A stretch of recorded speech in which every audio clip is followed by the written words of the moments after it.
gentlemen, good afternoon and welcome to Fesmire Field, home of the Union Bulldogs. This afternoon's game features the Bulldogs of Union versus the Falcons of Montevallo. And now for this afternoon's starting laps. First, the visitors. Leading off and playing third base, number 28, Connor Croson. Batting second and playing center field, number 2, Evan Liddy. Batting third and playing shortstop, number 5, Ethan Huddleston. Batting fourth and playing first base, number 24, Logan Harvick.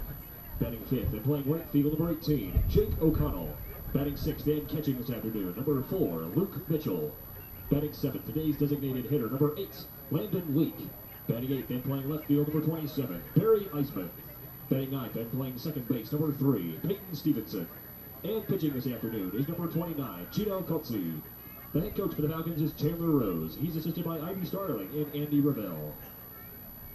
And now for your Union Bulldogs. Leading off and playing center field, number 11, Colby Davis. Batting second and playing right field, number 19, Carson Chavis. Batting third and playing first base, number 15, Grant Ross. Batting fourth and playing third base, number 21, Mitch Sisk. Batting fifth and playing second base, number 8, Alec Hardy. Batting sixth and playing left field, number 3, Elijah Ramsey. Batting seventh, today's designated hitter, number 24, Blake Barrett. Batting eighth and catching this afternoon, number 6, Kenyon Pace. Batting ninth and playing shortstop, number 9, Dylan Barrett. And on the mound this afternoon for the Bulldogs is number 10, Noah Toney. The head coach for the Bulldogs is Casey McGee. He is assisted by Riley Self, Daniel Jones, Ronnie Giddens, and Jack Peel.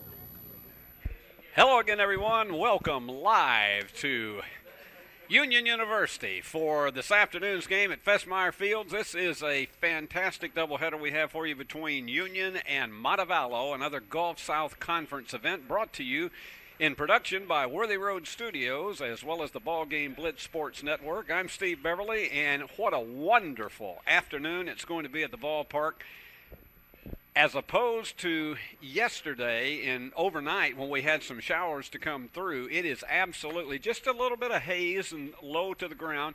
We do have a strong wind that could potentially affect fly balls to the outfield. It is blowing in from center field. So it's not one that necessarily is going to be carrying, and there go the Bulldogs out onto the field. It is going to be one of those afternoons that we expect it to get slightly warmer as we go along. We are approximately dealing with about a 15 to 18 mile an hour wind that is going to be potentially affecting things. Union comes in 16-24. They are 10-15 in the Gulf South. Montevallo 24-18, 14-10 in the Gulf South. And on the mound, Union is going to be facing, to start off with, third baseman Connor Croson, center fielder Evan Liddy, and Ethan Huddleston, the shortstop for Montevallo. Hope you're going to enjoy being with us. We'll have another one immediately after this one, and it should be, as we say, a wonderful afternoon all the way across at Union University.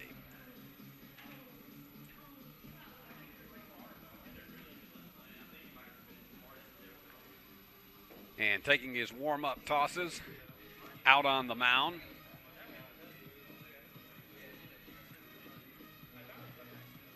Noah Toney, who's the right-hander. He is a sophomore. Starting pitcher for Montevallo today will be Gino Cozzi. He's a right-hander. And the Bulldogs will be starting Colby Davis. He's the center fielder, a junior. Carson Chavis, a junior, who's a right fielder. Grant Ross, the first baseman, who is the sophomore, and we'll tell you all about the rest of the lineup as we approach the bottom half of the first. But here to begin the game, it's Connor Croson, and he's hitting right-handed today. He will be your third baseman for Montevallo. And we are just about set to go with the afternoon's first pitch. Glad to have all of you aboard wherever you happen to be watching, whether it's fans of Montevallo or right here at home with Union. And the first pitch. And that's in there for a strike one call, caught the outside corner.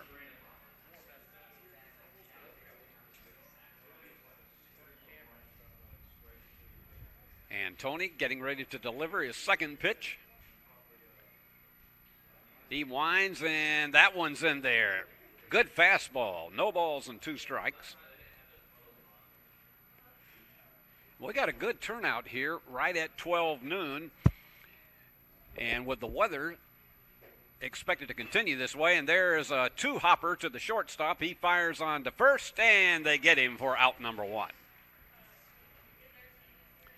But right here at the lunch hour, we've got a lot of people who have brought their lunches here to Fesmeyer Field, and you look across here, and there are much more so than we had last week. There are a lot of hoodies, jackets, because our temperature is right at about 61 degrees, but a wind chill of about 53. So it is one of those that you're going to be gutting it out if you're in short sleeves today, and that one is in there. He is finding the plate well, going against the left-hander, Evan Liddy.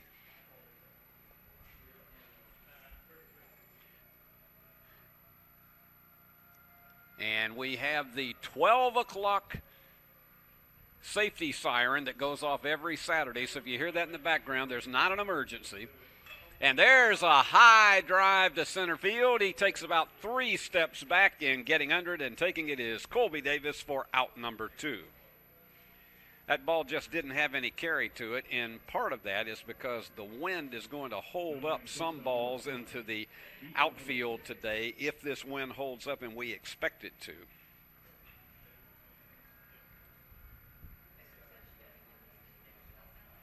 And standing in now is the right-hander, Ethan Huddleston, the shortstop for Montevallo. And once again, he hits the outside corner for strike 1.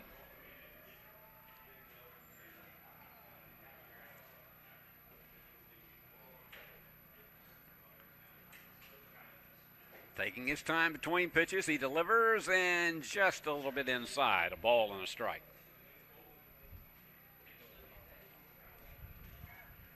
Good crew here today. Of course, our executive producer of Worthy Road Studios, Paul Schulze, as well as on cameras today as the pitch is delivered. And that one, he got around on that one too quick. A ball and 2 strikes with 2 out and nobody on. Christopher Reasons is on camera, as well as Billy Bolin the second.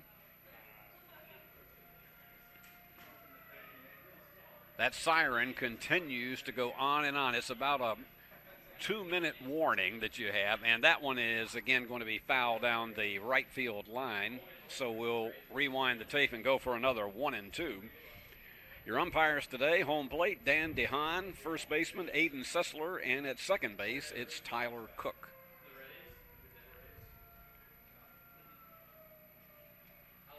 And Tony delivers. Just missed on the outside. 2 balls and 2 strikes. If Huddleston were to get on, the first baseman, Logan Harbin, would be next.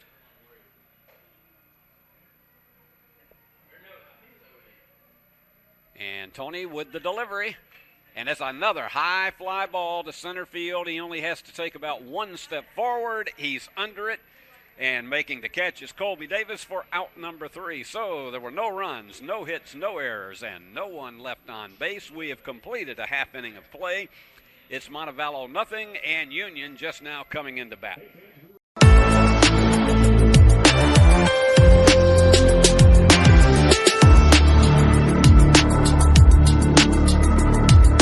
Are you looking for a Christian college or are starting the college search process? I want to take a second to tell you about my school, Union University in Jackson, Tennessee. Union is a private 4-year university known for its rigorous academics, Christ-centered community, and the success of its graduates. My favorite part about Union is the faculty. The professors here are so intentional about helping students grow not only academically, but also spiritually. You should check out Union for yourself. Come for a visit. I know you'll love it. At Union University, you'll be transformed.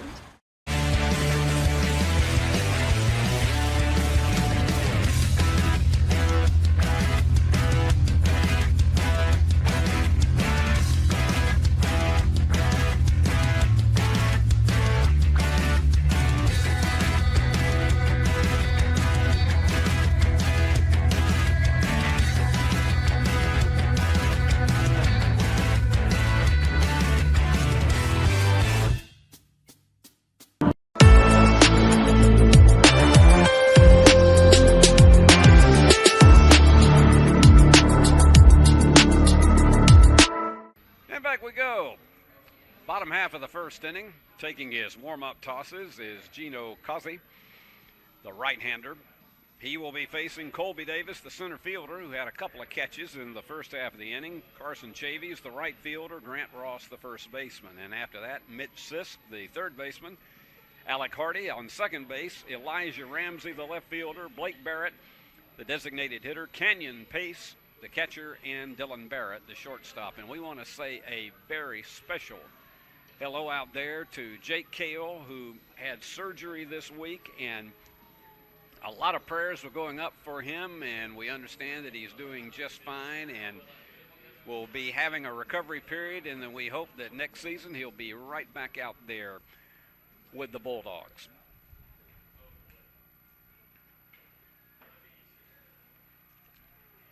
And I look around the place, there are even a few blankets that are being shared here, which is, granted, in West Tennessee, you got to realize up until about maybe May the 1st, you may get a few chills here and there, but this is a little cooler with the wind than what we had anticipated. But no matter, great afternoon for baseball. No rain expected in the forecast, and here is Colby Davis, the junior center fielder. And Gino winds and tosses low for ball one.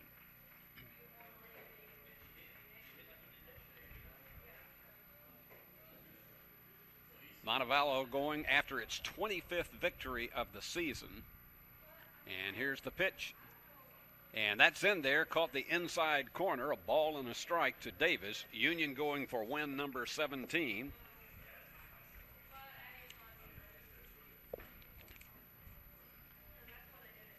And here's the wind and the pitch.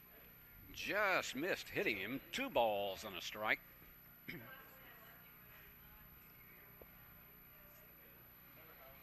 I happen to be passing just through Montevallo actually last Monday morning. There's a high fly ball, and it's coming back into foul territory, and it goes back into the stands, and you might have heard that crash over to the left of us. And a few fans scattered here and there, thinking it was coming their way.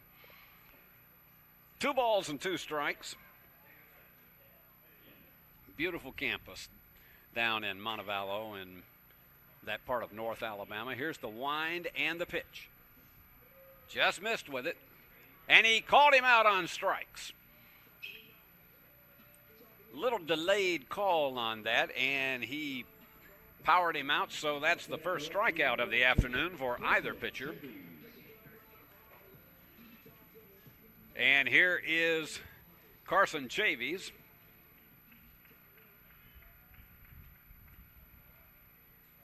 And the pitch to the right fielder. And he gets one that is going deep into left field. That's going to drop in for extra bases. He's going to move into second in there with a stand-up double. He just went with the pitch. And time called. They're going to send in a pinch runner.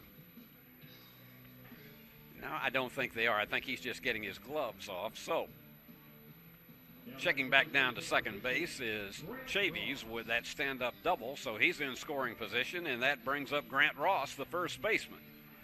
He's a lefty.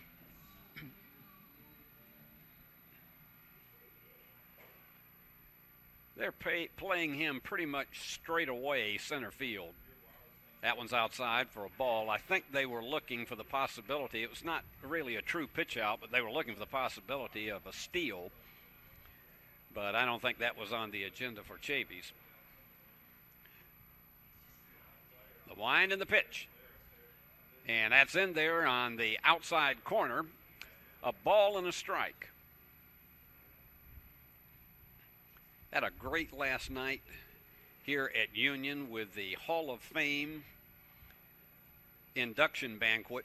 And there's a high fly ball that is going into left center field. And the center fielder with a long run makes the catch, and trotting back into second is Chavies. That's out number 2.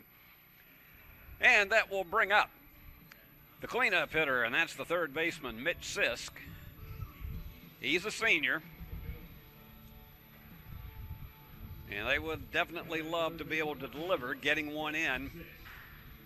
after that stand-up double. You don't want to see those go to waste, particularly in the early innings. And that wind is still pushing in pretty hard toward us out in center field. That was in there for a strike. Another member of our crew, Eric Inman, has just made an appearance. And the pitch. And it's in there. He is finding the strike zone now. No balls and 2 strikes to Sisk.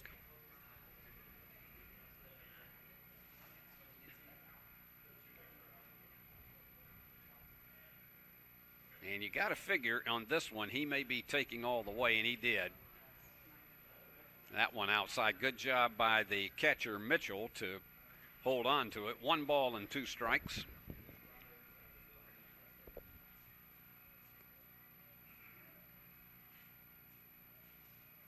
Gino has thrown 9 pitches so far, and 6 of them for strikes, and he went around on it for strike 3, so 2 strikeouts in the inning for Gino.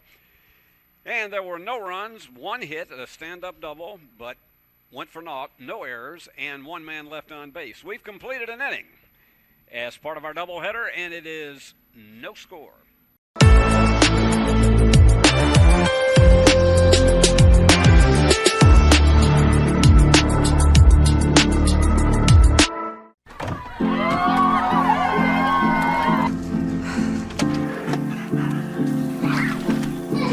What just happened?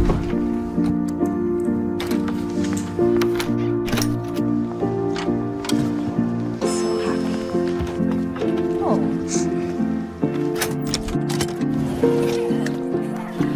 Whatever they went through together. Welcome, guys. Life well planned. See what a Raymond James financial advisor can do for you. When you hear our name, know that it comes with a promise to give back to the community that built us. A promise to provide a human touch in a world that is becoming more automated. Ever since we put our roots down in Jackson in 1996, we have aspired to be community-focused by supporting programs and organizations that are important to our city. At First Bank, it is our mission to be present in our community and to continue the belief that when you bank local, you get more. Member FDIC.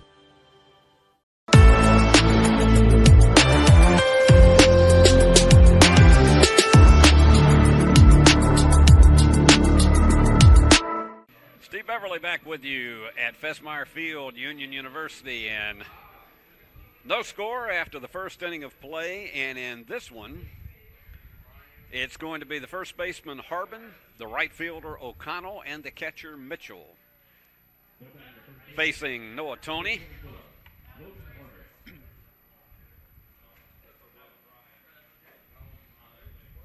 Logan Harbin, a right-hander, and man's first base as well as hitting cleanup. And here's the pitch. Right down in there for strike 1 call. He has had a solid strike ratio going in. He threw 11 pitches in the first inning and 9 of them for strikes. Takes a good bit of time between these pitches. Here's the wind and the 0-1. Just missed the corner. 1 ball and 1 strike. This has the potential of being a solid pitching duel this afternoon. The wind and the pitch.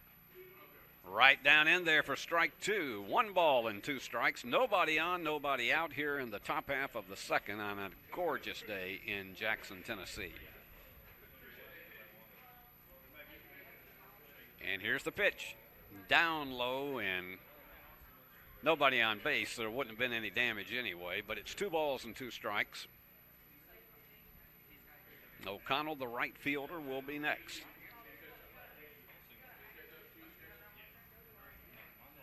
And Toney fires it, and that's going to be a 3-hopper to the third baseman. Gets the long throw into first and nails him for out number 1. Good job of staying with that ball by Mitch Sisk and tossed him out at first, and that brings up Jake O'Connell, the right fielder. The entire lineup bats right-handed for Montevallo.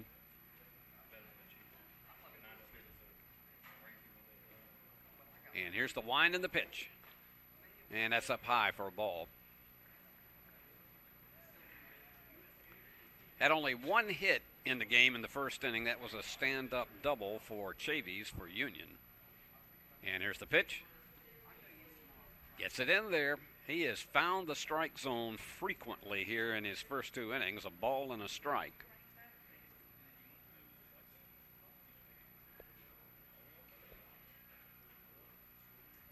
And high fly ball. Let's see if it stays in fair territory. It will not. And just out of the range of the first baseman. Giving it a good run was Ross, but just a little bit out of his range. It was hard to tell whether that ball was going to stay in fair territory, and then it began blowing foul, and that went. So a long strike, 1 ball and 2 strikes. And Mitchell, the catcher, will follow O'Connell. And here comes the 1-2 from Tony. And got him to go around on it. That's his first strikeout of the afternoon, and he's retired 5 in a row. And that brings up Luke Mitchell, the catcher.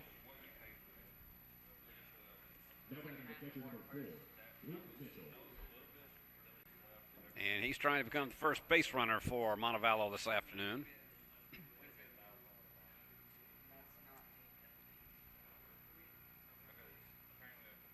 And he rears back and fires, and it's a little low and outside. 1 ball and no strikes. If Mitchell were to get on, then Landon Leak, the designated hitter, would follow. The wind and the pitch. And that's in there for a strike, a ball and a strike. And we've still got fans trickling in here this afternoon, a combination of students, parents. They're all over the place. I've seen some people who have made the trip up from Montevallo. And that one's low, 2 balls and a strike. And we welcome the folks who have come up from Alabama for this afternoon's doubleheader. 2-1 with 2 out, nobody on, and the pitch right down in there. 2 balls and 2 strikes. Yeah, this is, you get to April the 20th, and you begin to think that, okay, everybody's going to be in T-shirts and shorts and just enjoy an afternoon, but they're across the board, and he struck him out. Second strikeout for Tony for out number 3. So once again, no runs, no hits, no errors, no one left on base. We have completed an inning and a half, and we still have no score.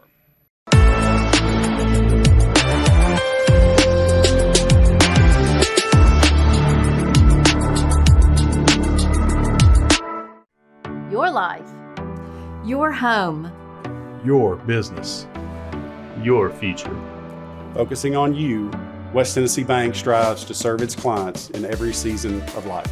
With vast experience in personal and business banking, we take pride in guiding you through significant events. At West Tennessee Bank, we help you realize your dreams. West Tennessee Bank is a division of Decatur County Bank, equal housing lender, member FDIC. West Tennessee Bank, focused on you.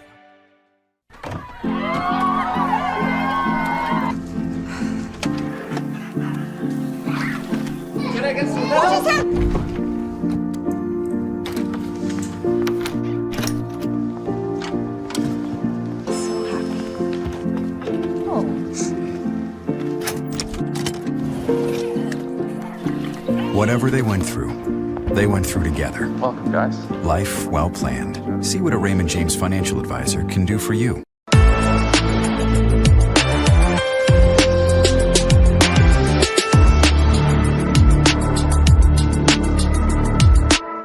Getting ready for the bottom half of the second. Still no score. This game is presented by Worthy Road Studios under rights granted by Union University and the Gulf South Conference. Any other use of the description and accounts of these pictures without the expressed written consent of Union University, the Gulf South Conference, or Worthy Road Studios is strictly prohibited. And they whip that ball around the infield, and here we go with bottom half of the second. Alec Hardy, the right-handed hitting second baseman, the junior, is stepping into the plate to face Gino. Alec will be followed by Elijah Ramsey and Blake Barrett, the designated hitter. And Gino's wind, and we start the bottom half of the second. Ball outside.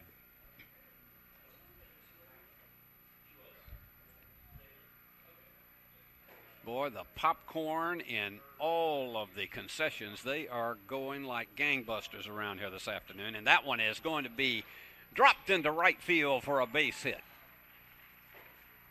And once again, he just went with that pitch. Second hit of the afternoon for the Bulldogs. And that brings up the left-handed hitting Ramsey.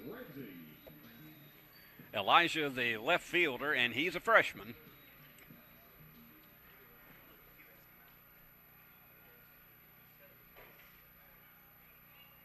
Now he stands in the batter's box. Union has had base runners in both innings so far. Could not get a stand-up double in, and that one he feigned a bunt, and it was outside for a ball.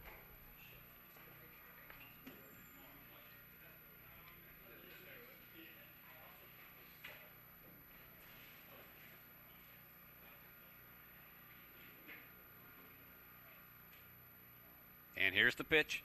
Again showed bunt, but it was outside. 2 balls and no strikes. One of those inducted into Union's Sports Hall of Fame last night was a great two-sport athlete, Dennis Wilson, who played back in the 1960s and went on to become a professor. And there's a beautiful bunt, but it goes foul. Third baseman was trying to charge in and to get a hold of it, but it goes foul, so it's 2 balls and a strike. And then Dennis celebrated 35-year career as a professor in the athletic area at Auburn University, and it was great to see him and his family returning to Union last night for his induction. Played basketball and baseball right here back when the campus was downtown. Throw to first, and he's back in easily.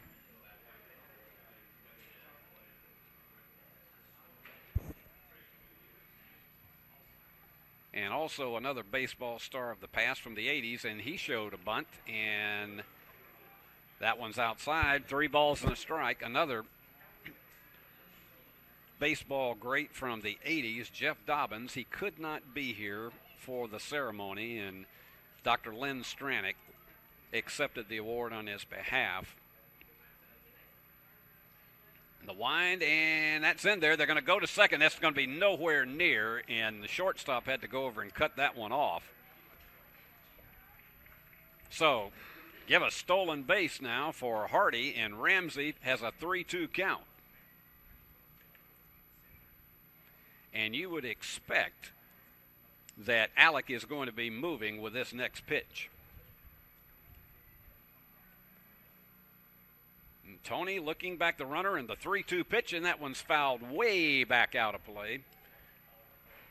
And that crashed over beyond. I hope it didn't hit a vehicle that was behind all of our areas to the left of where we are in the press box, where you see all of the opportunities. We got the awnings up for people to enjoy their afternoon of food, and ball 4 sends Ramsey down to first, and Hardy will stay on second, and Montevallo is going to play up at double play depth.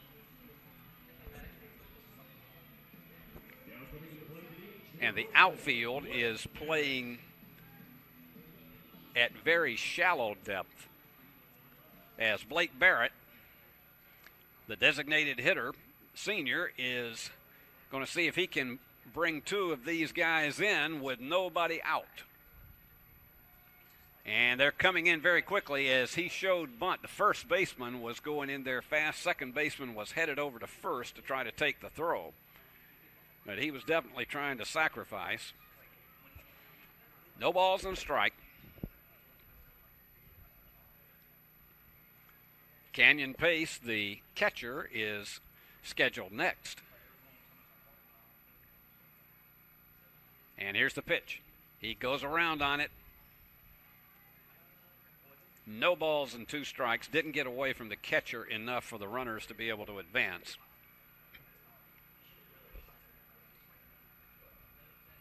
Wherever you are this afternoon, it's a delight to have you with us, and just hope you're going to enjoy this for the rest of the afternoon.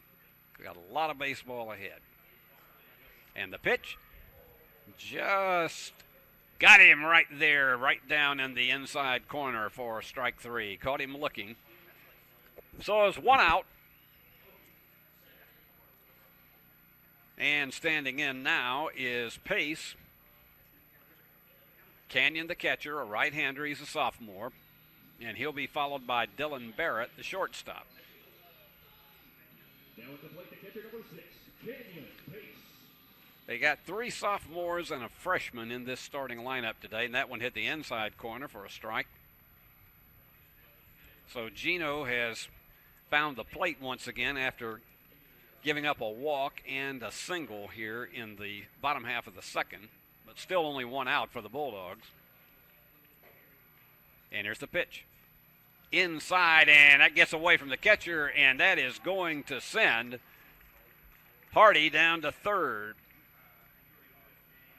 It just did get away. So Hardy has made his way. He already had 1 stolen base, and now has made his way down to third.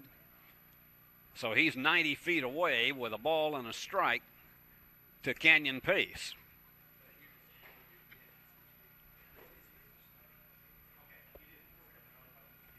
So they're still going to play at double play depth. And he's going to try the bunt, and he does. They're going to concede the run, throw to first, tag him, and that is out number 2. But he does his job. Pace gets the sacrifice, brings a run home, and Union on top 1-0. And here comes Dylan Barrett, the shortstop, with a runner on second. Ramsey walked, and then on that sacrifice went down to second. And Gino gets ready for the pitch. And in there for a strike. No balls and a strike. Still got a runner in scoring position with Union on top 1-0. And the wind and the pitch. And he went around on it. Couldn't hold up, so it's no balls and 2 strikes to Barrett. And you got to believe Gino will be very happy to get out of this one if he does. And that one's outside for a ball. If he gets out of this one with only 1 run in, he would have to be very happy about that because he put the first 2 runners on. And here comes the 1-2 to Barrett as he looks the runner back to second. And right down in there for strike 3. Caught him looking. And that is the 3rd strikeout of the afternoon for Gino. And so Union came up with 1 run on 1 hit, no errors. They also had a walk, and they had 1 man left on base. We have completed 2, and the Bulldogs are on top 1-0.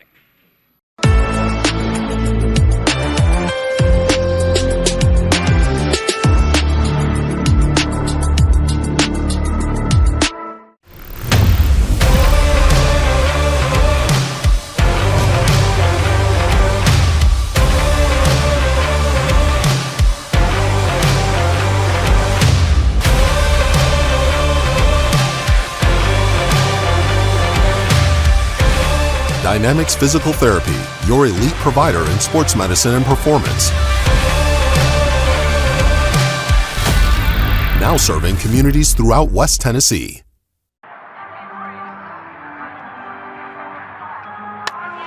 Legends never die, but your AC unit might. Routine maintenance and repair by McCoy's Heating and Air now will keep your system running at full capacity and potentially avoid costlier repairs and downtime when you need your AC the most. Our York certified and trained technicians are the best in the game. Go home to comfort with spring maintenance from McCoy's Heating and Air.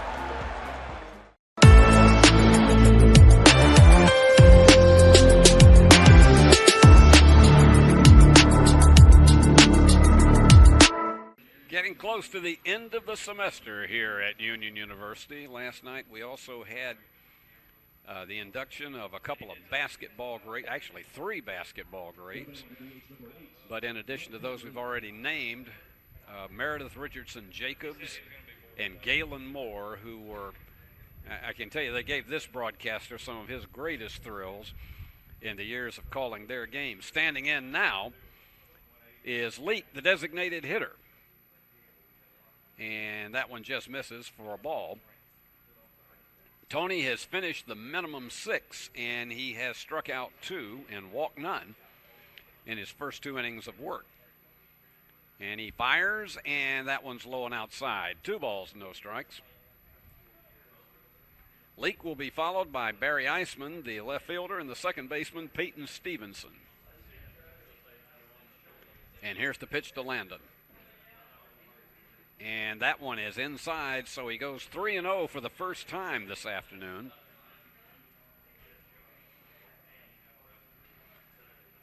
He's been very efficient with his hitters and has been ahead of them most of the time, but this one, you got to figure he's going to be taking this one all the way, and they walk him on 4 pitches. So Leek becomes the first base runner for Montevallo this afternoon. And that will bring up Barry Eisman, the left fielder, and as we say, everybody in the lineup. Well, everybody was listed as a right-hander, but Barry is going to hit left-handed. With a runner on first, and he's a threat to go. And that's 5 straight balls. Tony has somewhat missed the strike zone here in the 3rd inning.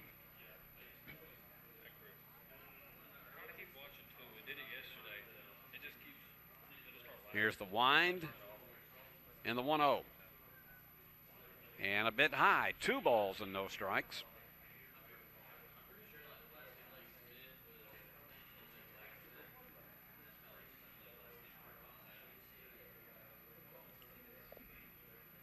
Looks the runner back at first.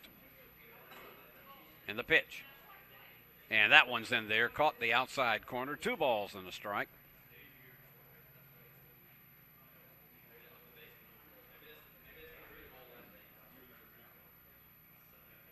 Union picked up its run in the 2nd inning. And that one's fouled way back out of play over where the tents are. So 2 balls and 2 strikes with nobody out and 1 on.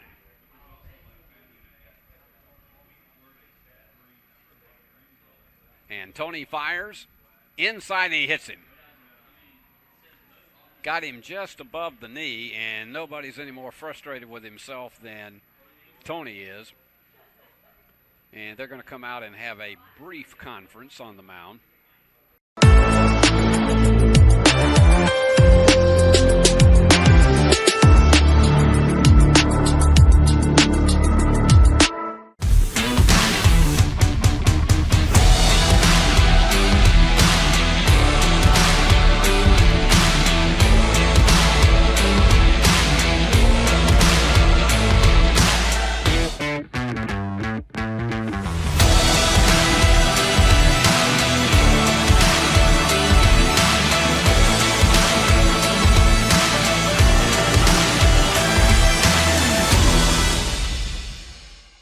The award-winning BallGame Blitz Sports Network from Worthy Road Studios. Over 750,000 views in 2023. We're where you need to advertise. Subscribe to our YouTube channel and join over 4,500 subscribers watching local sports. The Jackson Rockabillys, Union University, Bethel, USJ, TCA, Jackson Christian, Sacred Heart, and Peabody. Multi-camera broadcasts, slow motion instant replay, on-screen scoreboard and graphics, and professional announcers. Thanks to our sponsors who make it all possible. The BallGame Blitz Sports Network from Worthy Road Studios. The premier sports broadcast network in West Tennessee.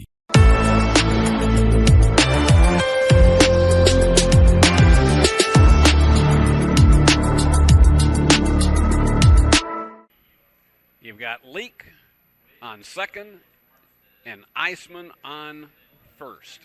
And they're expecting bunt. And that one's low, 1-0.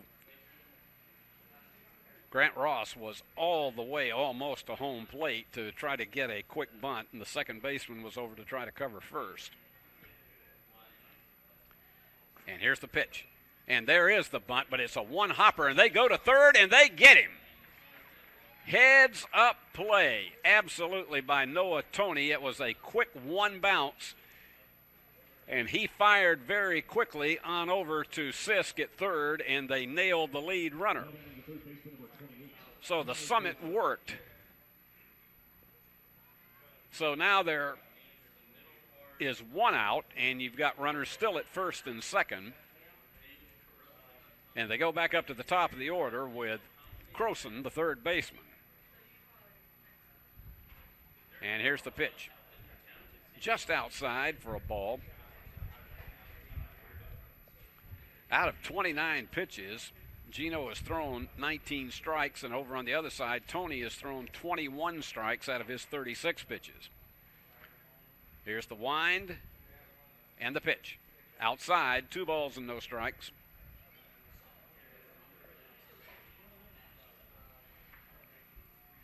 Union is somewhat anticipating the possibility of a double steal here.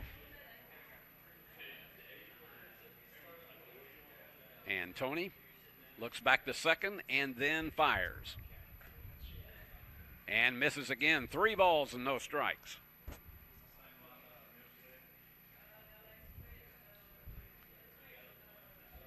Evan Liddy, the center fielder, will be next.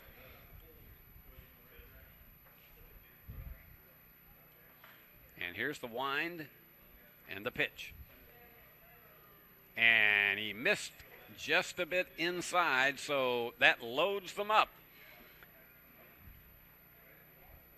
They still don't have a hit, but they've got 3 men on. 2 walks in the inning.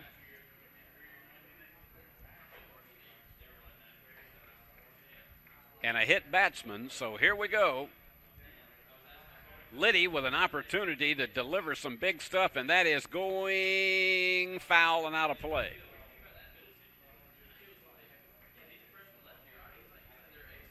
Ramsey trotted over there to try to give it a look, but it was just out of range beyond the bullpen. No balls and 1 strike. This would be a great place for Toney to get a strikeout here because he's got 2 already, and that one is that's going to just drop in. No, it is picked up on a sliding catch by the left fielder, and because he was in shallow left field, that held the runners on base. It looked as though that was going to loop down for a bloop single, but an excellent job of chasing it down and getting it on the slide by Ramsey.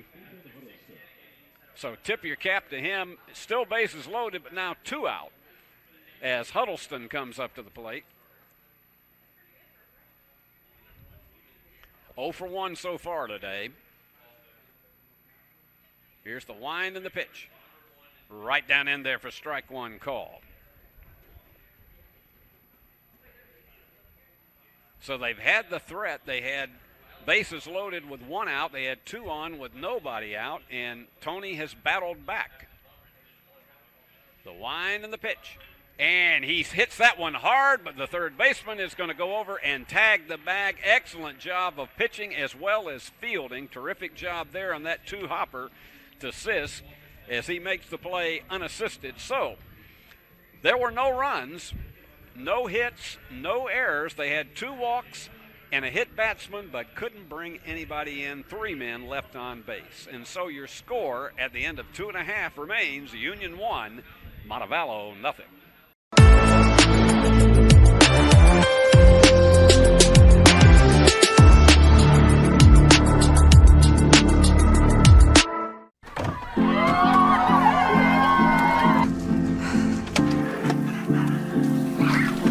Can I get some help?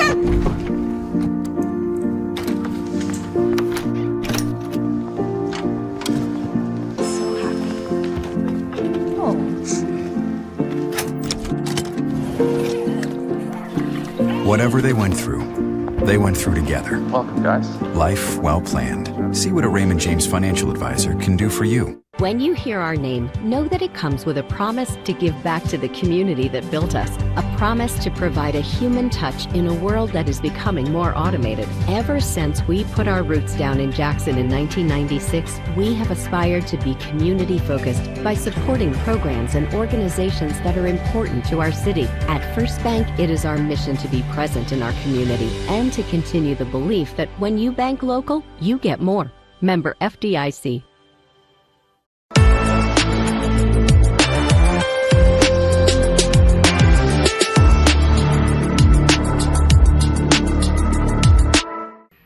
Getting set for the bottom half of the 3rd inning after clutch pitching by Noah Toney and excellent fielding, particularly by Ramsey and by Sisk. In the top half of the 3rd, kept a bases-loaded threat from scoring anywhere, and so we go back up to the top of the order. Colby Davis, the center fielder, and he hits one hard, but it's bending foul going down the left field line. He struck out his first time up. Here's the 0-1, and that one's going to go up the middle, about a 5-hopper, and they fire on to first and get him. Excellent job of staying with that ball by Huddleston to throw him out at first. Those slow rollers can be just almost headaches.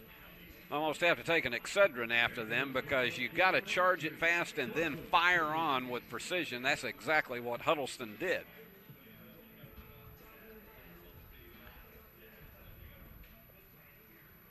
Here's Chavies, the right fielder. He had to hit his first time up. Way outside for a ball. Grant Ross, the first baseman, will be next.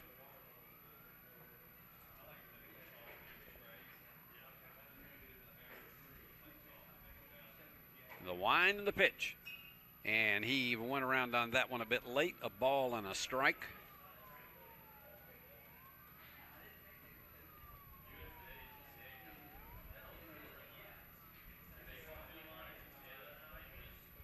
And Chavies, the lefty, trying to get something going here in the 3rd, and that one hits the outside corner. 1 ball and 2 strikes.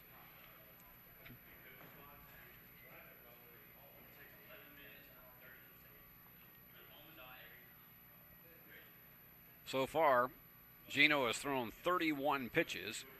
That one's outside. 2 balls and 2 strikes. We haven't had the pitch clock added to college baseball, but you hear more and more about that possibility. The wind and the pitch just got him right on the corner. He held in there thinking that maybe it wouldn't be, but he's called out on strikes for out number 2. And here comes Grant Ross, the first baseman. 0 for 1 so far this afternoon. Grant from Collierville. He's a tall drink of water at 6'2", and the pitch is outside for a ball.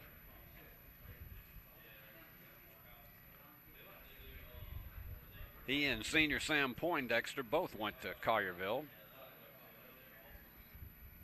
And that one just missed inside. 2 balls and no strikes. If he gets on, then Mitch Sisk will be next. And that's a high ball, almost straight up in the air. Third baseman gets under it and takes it for out number 3. Croson snagging it. And so for the Bulldogs, no runs, no hits, no errors, and no one left on base. We've completed 3, and it is Union 1, Montevallo nothing.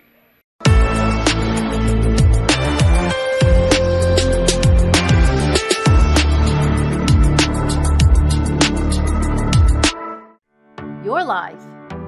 Your home. Your business. Your future.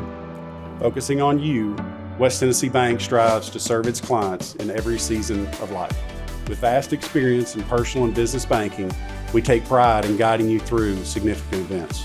At West Tennessee Bank, we help you realize your dreams. West Tennessee Bank is a division of Decatur County Bank, equal housing lender, member FDIC. West Tennessee Bank, focused on you.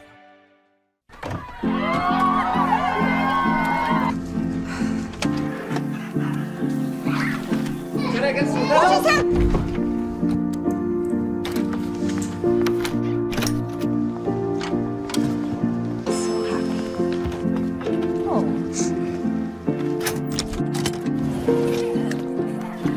Whatever they went through together. Welcome, guys. Life well planned. See what a Raymond James financial advisor can do for you.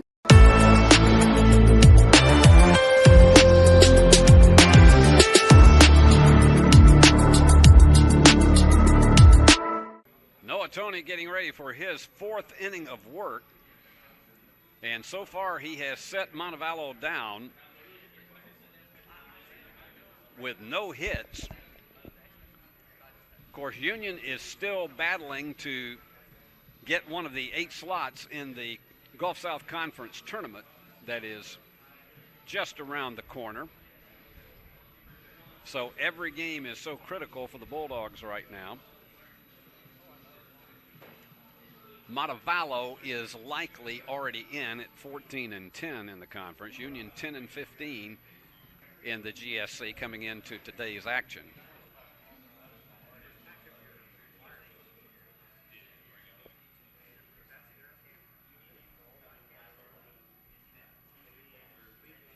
And stepping into the plate now, Logan Harbin, the first baseman. He's 0 for 1 today. He was up in the 2nd inning. And the line, and Tony fires, and that one is powered, way foul, up against the fence behind the bullpen. He just got around on that one way too fast. Tony set down the first 6 batters that he faced, and then he got into some trouble with control. Almost hit him there. Ball and a strike. He hit 1 batter and walked 2. And with 1 out, the bases were loaded, but he got out of the jam nicely in the 3rd inning. And here's the pitch. Beautiful curveball in there for strike 2, 1 ball and 2 strikes.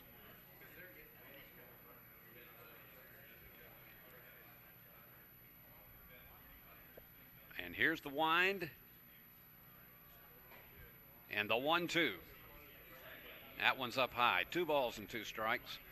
Tony has struck out 2 this afternoon. Gino Cozzi has managed to get 5 Ks on the afternoon against the Bulldogs. And here's the 2-2. Got him on the wrist. So he trots down to first base. Those are the kind that with a 2-2 count, you just don't want to see that happen.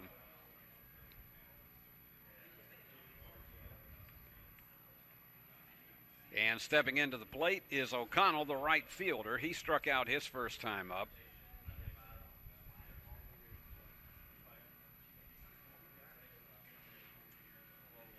So Harbin down at first as a hit batsman, and Union will be at double play depth.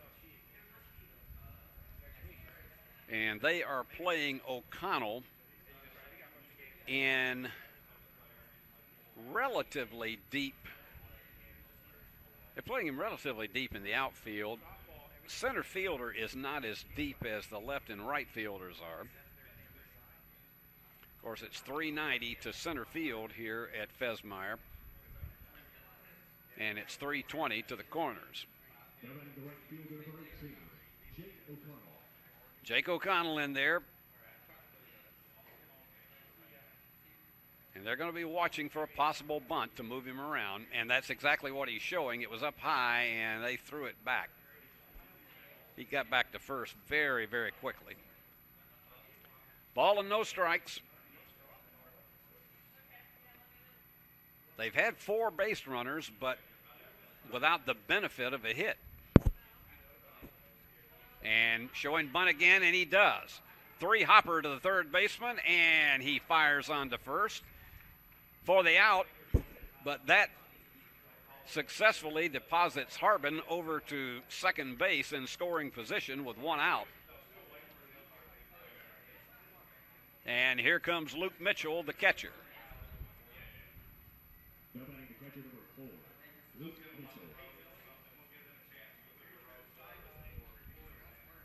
So Mitchell stands in. He struck out his first time up back in the second inning. Tony looks the runner back at second, and that one's fouled back. No balls and a strike. Tony did an excellent job, particularly with 2 great fielding plays of getting out of a jam in the third inning.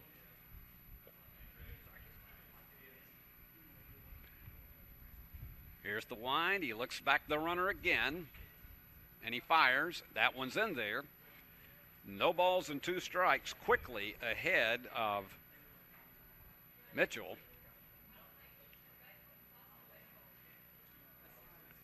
Leak, the designated hitter, is scheduled next.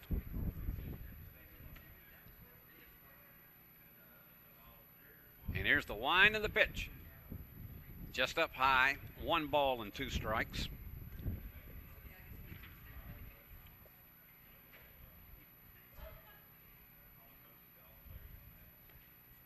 Mitchell from Lehigh Acres, Florida. That's a place that is very rich with baseball talent. He fires, and that is a high foul that is out of play, and bullpen is shading their the pitchers down in the bullpen shading their eyes and go over and finally retrieve it. Still a ball and 2 strikes. Tony's just gone over 50 pitches on the afternoon in these 3 1/3 innings. And he fires, and that one's a high tap foul.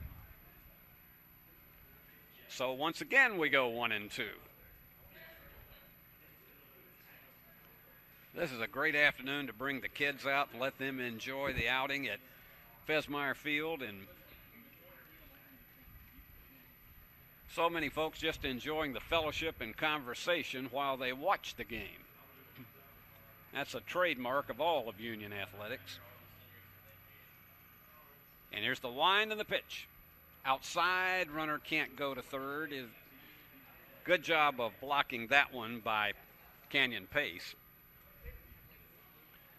So we go 2 balls and 2 strikes with 1 out and a runner in scoring position at second.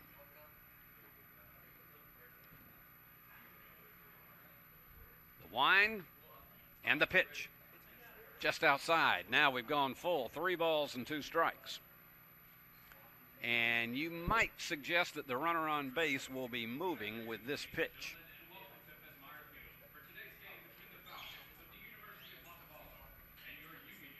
Here's the wind and the payoff pitch. And that one is going to be foul. Good job to charge that one by Sisk, but it bounced just outside the third base line. So we rewind once again, and we do another 3-2. Seems like Mitchell has been up there forever in this at-bat. And the pitch. And a hard hit ball that is going to go into left field for a base hit, but it's not going to score a run. So that was a good at-bat for Mitchell. He battled and battled and battled, was down 1 and 2, and then managed to get the pitch he wanted, and that's the first hit of the afternoon for Montevallo here in the 4th. So now runners on first and third with one out. And that brings up the designated hitter, Landon Leak. And an opportunity to try to tie this game. Leak walked his first time up.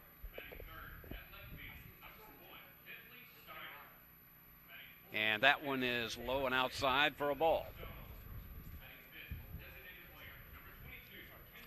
If Leak gets on, then Eisman, the left fielder, would follow him.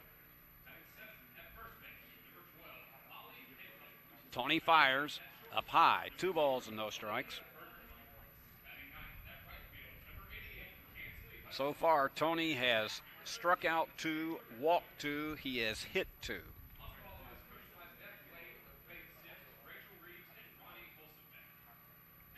The wind. The pitch. Up high. 3 balls and no strikes. This first game, a 9-inning affair, and then our nightcap is going to be 7 innings. Here's the wind and the pitch. That's in there. 3 balls and 1 strike. He was taking that pitch all the way, no question about it. Now, this is the one that you know that if he gets the one he wants, he's going to be swinging away. 3-1.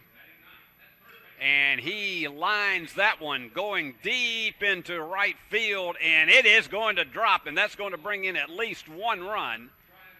And that's all they're going to hold him to. And it was a great opportunity over there because Chavis gave it one of the best runs he possibly could, but that thing would not blow into foul territory and dropped in for a base hit. It was a long single. So runners are at first and second, and Montevallo has tied it at 1-1 with 1 out here in the 4th inning.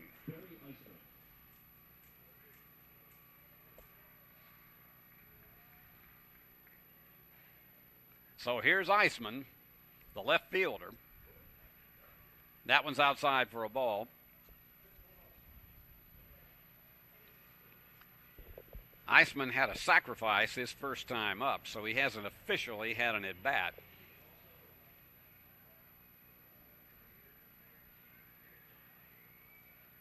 Tony delivers. He went around on that, and boy, was he going for the downs on that one. Ball and a strike, 1 out. They've got 1 run in and runners on first and second. Tony looks his runner back at second. Up high. 2 balls and 1 strike. His pitch count is getting significantly higher now. He's up to 65 pitches. And Gino Kazi has only thrown 39. Here's the wind and the pitch. Up high, 2 balls and a strike. Stevenson, the second baseman, is on deck.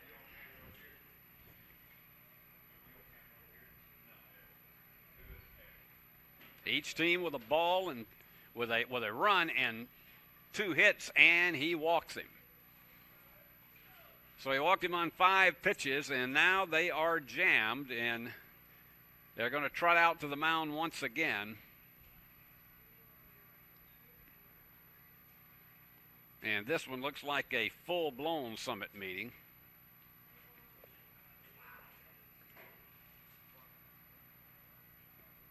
So they got to talk this one over very carefully because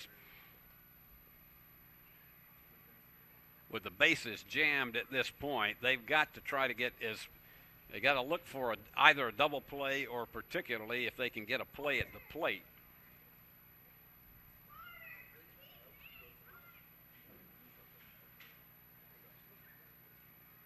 So major discussion, and Tony's going to come out. And he gets a hand from the Union fans. He just began missing the plate a lot, particularly here in this 4th inning. Now pitching for the Bulldogs, number 1, Lane Evans. So coming in relief, it is going to be Lane Evans. He's a right-hander and a sophomore. Lane is from just up the road in New Bern, Tennessee, went to Dyer County High School. So his job is to try to see if he can get a double play, or at least they can get the lead runner at the plate and try to get out of this jam. So as he takes his warm-up tosses, we'll take a brief break, and then we'll be right back.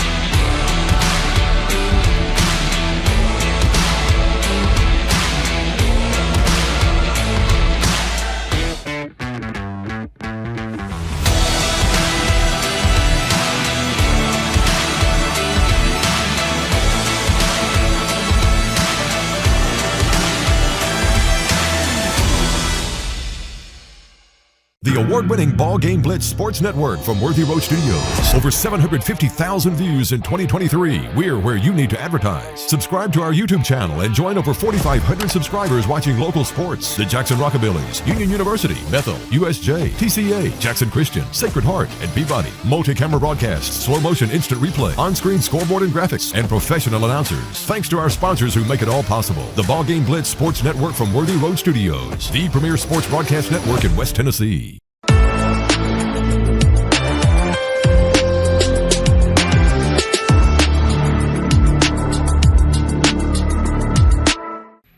Noah Toney goes 3 1/3 innings. He only allowed 2 hits, but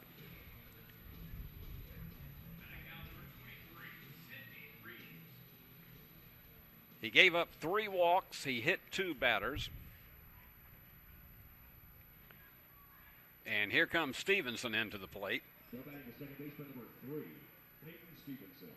And Lane Evans can do everything possible. These 3 runners on base are all the responsibility of Toney. Evans' job is to put out the fire. And that one's low for a ball. No place to put him.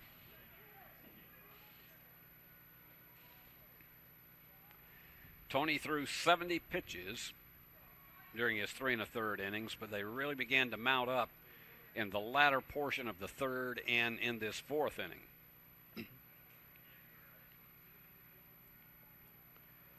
Evans fires. Fouled back. Ball and a strike.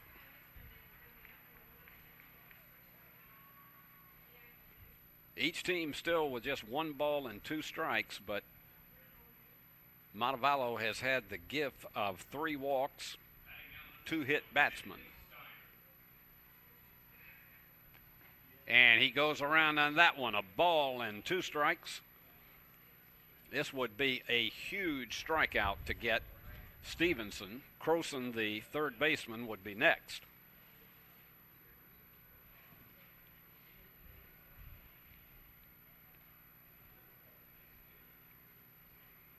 So here comes Evans with the big pitch. And it's outside. 2 balls and 2 strikes. The runners on base, you can just bet, will be moving with this next pitch. They're getting a good lead down at 1st and 2nd. And the pitch, outside. 3 balls and 2 strikes. Nowhere to put them.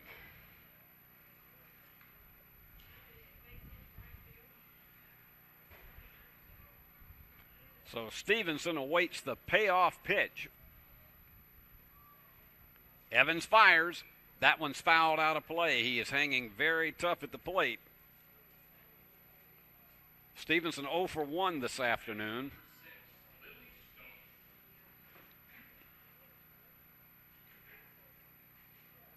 And the runners will definitely be going on this pitch. Evans fires, and again, sliced off to the right. And that's over in the area by the Montevallo bullpen. 3 balls and 2 strikes. Bases loaded, 1 out here in the 4th.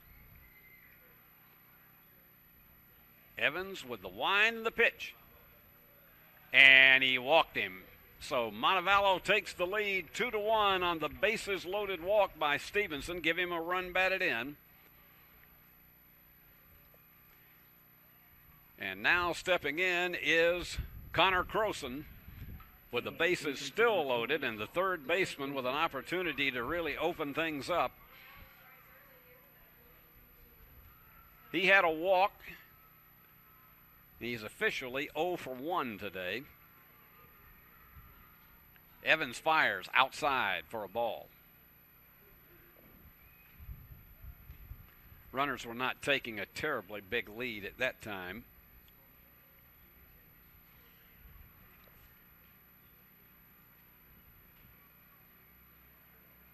Evans taking a long time between tosses.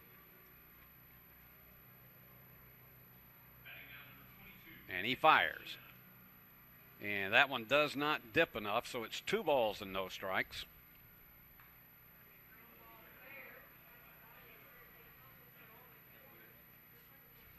Montevallo still with only 2 hits in the game, but it's those bases on balls and hit batsmen that have been really the bugaboo for Union this afternoon. That one's outside, and the runner may score.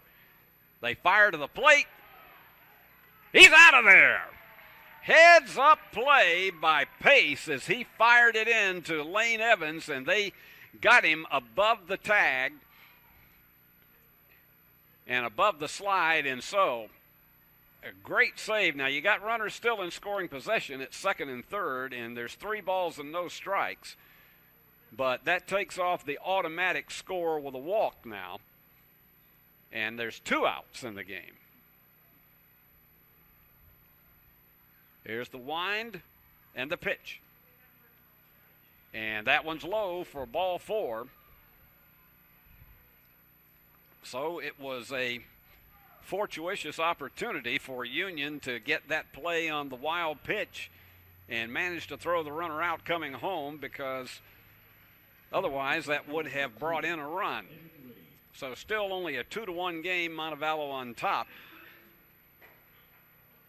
And here's Liddy, the center fielder, who's 0 for 2, and he lines one into right field for a base hit. That's going to bring in 2 runs. Yeah, he slid in under the tag. So he just went right with the pitch and sliced it into right field, a 2-run single for Liddy. And Montevallo has really opened it up here in the 4th after trailing. And they lead it now 4-1. Here's Ethan Huddleston, the shortstop, who is 0 for 2. So Liddy with 2 RBIs with that single. And here's Evans' pitch. Right down in there for a strike. So Union's going to have to hit the comeback trail when they are in their half of the 4th inning.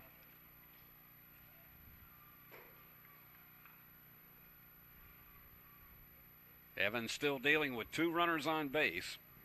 And the pitch. Curveball in there. No balls and 2 strikes. Montevallo now 4 runs on 3 hits. Union 1 run on 2 hits.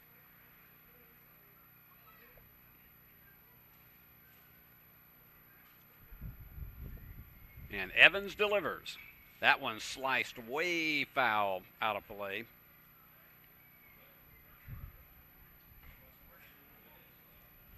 Oh and 2, 2 out. Runners on first and second.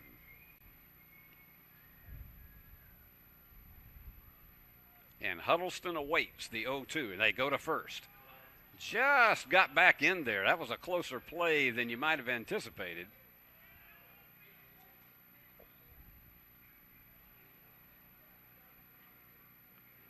And I don't know if they're coming out to argue the play, but they're talking it over with first base umpire Aiden Sessler.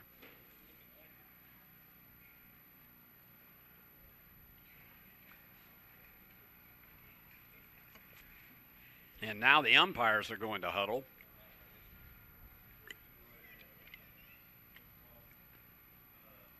And this is a high-level meeting now. I'm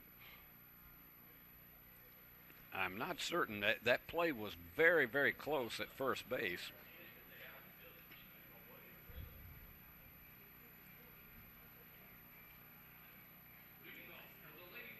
And so we await their decision, if there is one, and Huddleston awaits his 0-2 pitch with 2 outs. And they're going to rule that he was safe back at first. So the appeal is for naught. No balls and 2 strikes. And Huddleston awaits that 0-2. Outside for a ball.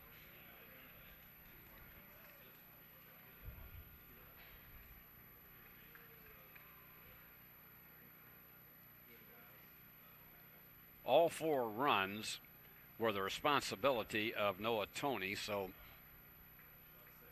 he is charged with that one. And here's the pitch. And he went around on it for strike 3. That is the 3rd strikeout for Union pitching this afternoon. But Montevallo came up with 4 runs on 3 hits and no errors. 2 men were left on base. And we've completed 3.5. It is Montevallo 4, Union 1.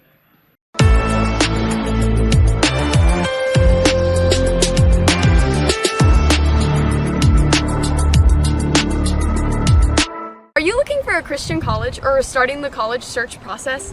I want to take a second to tell you about my school, Union University in Jackson, Tennessee. Union is a private 4-year university known for its rigorous academics, Christ-centered community, and the success of its graduates. My favorite part about Union is the faculty. The professors here are so intentional about helping students grow not only academically, but also spiritually. You should check out Union for yourself. Come for a visit. I know you'll love it. At Union University, you'll be transformed.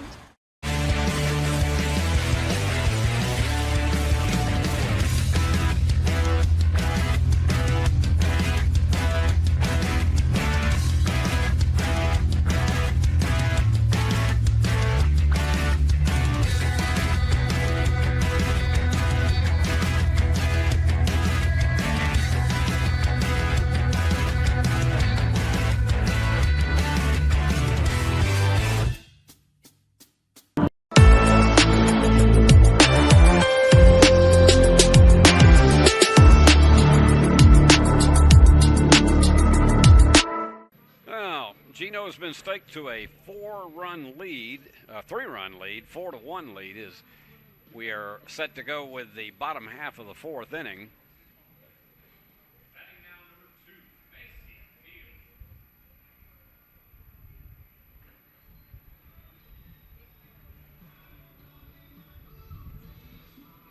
Mitch Sisk struck out his first time up. But this is the time, if you're Union, you want to try to see if you can hit that comeback road as early as possible and not save it to the late innings. That one's up high for a ball. But Causey's strike-to-pitch ratio has been pretty strong today. He's thrown 41 pitches and had 26 strikes, and it's a 1-1 count now to Sisk.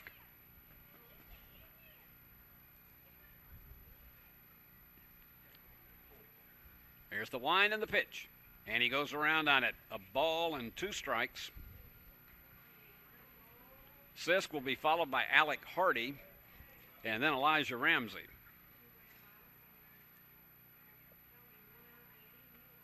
And that one's fouled out of play. Staying 1-2.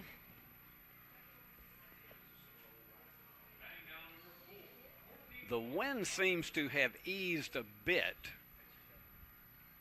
Not blowing and not whipping quite as hard in center field, and that one's a ground ball, a 3-roller over to the second baseman, and he fires on to first for out 1.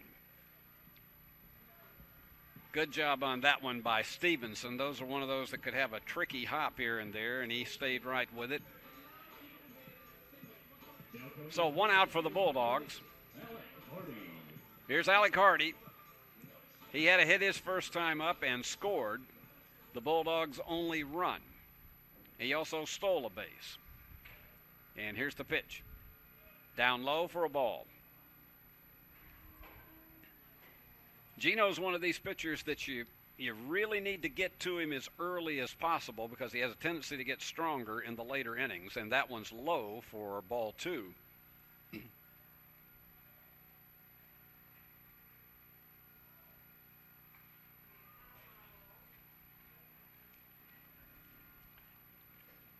Alec from Wiggins, Mississippi, and transferred in here from Mississippi Gulf Coast.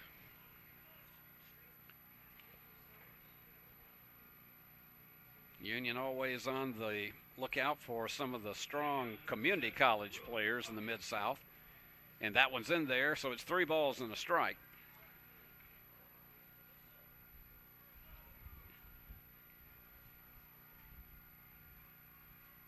Nobody on, and the wind and the pitch, and that one is going to be nice job, a sliding catch, and it was almost a basket catch off the ground.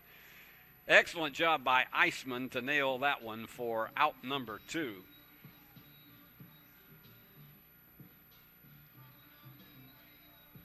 And that's going to bring up Ramsey, the left fielder, and of course he's a left-hander at the plate. Elijah is from Millington, Tennessee, and went to Tipton Rosemark Academy. Outside for a ball.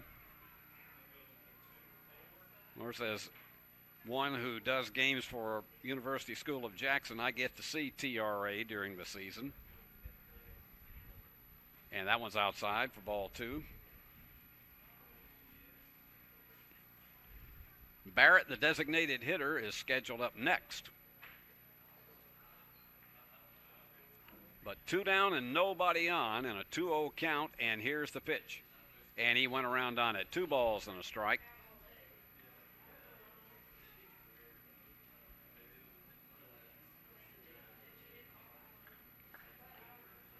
Union bats have been a bit quiet since the early innings, and that's in there for a strike. 2 balls and 2 strikes and 2 outs.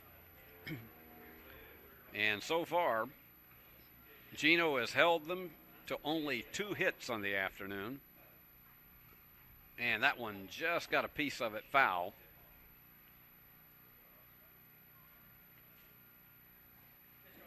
He's only walked 1 and struck out 5 Bulldogs.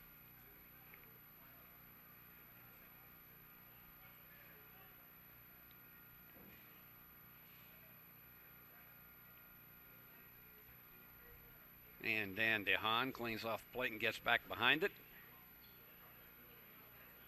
And here's the 2-2.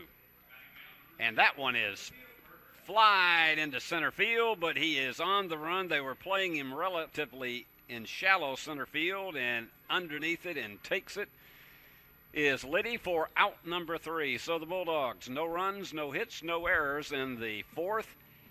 And no one left on base. We have completed 4, and it's Montevallo 4, Union 1.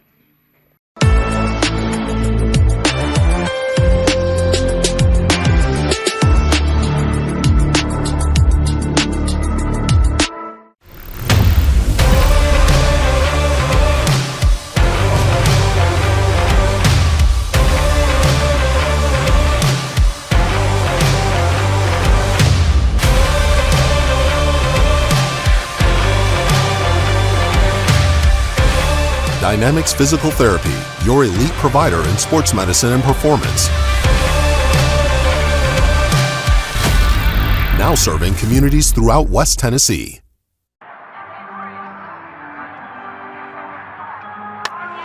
Legends never die, but your AC unit might. Routine maintenance and repair by McCoy's Heating and Air now will keep your system running at full capacity and potentially avoid costlier repairs and downtime when you need your AC the most. Our York certified and trained technicians are the best in the game. Go home to comfort with spring maintenance from McCoy's Heating and Air.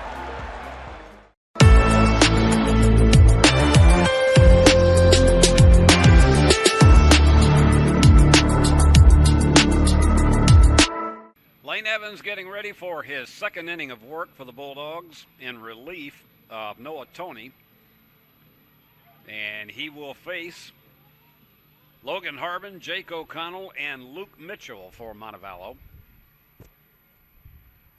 Montevallo now 4 runs on 3 hits, no errors, and the Bulldogs 1 run on 2 hits and no errors. Evans threw 17 pitches in his 2/3 of an inning of work in the 4th, and now we're at the top of the 5th.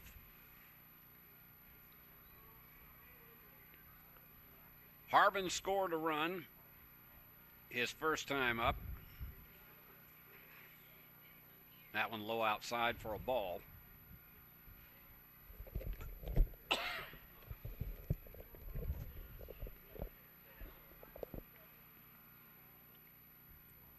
Evans delivers, and nice curveball in there for a strike. 1 ball, 1 strike.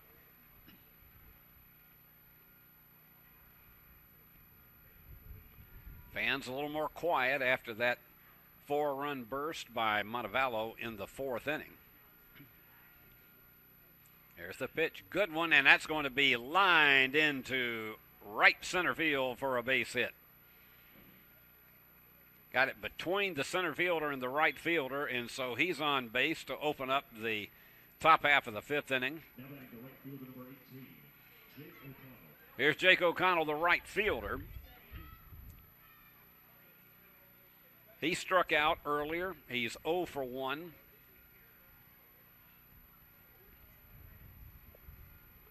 And he's got a runner on first, and they'll be looking bunt. He shows it. Fakes the throw back to first and goes back to Evans with it. Ball and no strikes. You had a feeling, because this is a team that loves to go to the sacrifice, you had a feeling that he was going to go bunt, and he may do it right back again here. And he does. And he bunts it, and it's going to perfect bunt to the pitcher who has to rush it, gets him out at first. That was a good job by Evans. That was as ideal a bunt as you could possibly have, and he narrowly avoided being able to get a base hit out of it, but instead the runner moves over to second, now with 1 out. So you get him in scoring position. Here's Luke Mitchell, the catcher. He's 1 for 2, scored a run.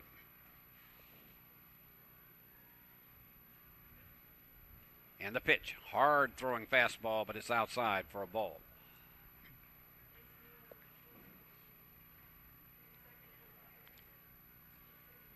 So you got O'Connell lurking down there on second. And Mitchell awaits the 1-0. And he fires outside. 2 balls and no strikes. Designated hitter Landon Leake would be next.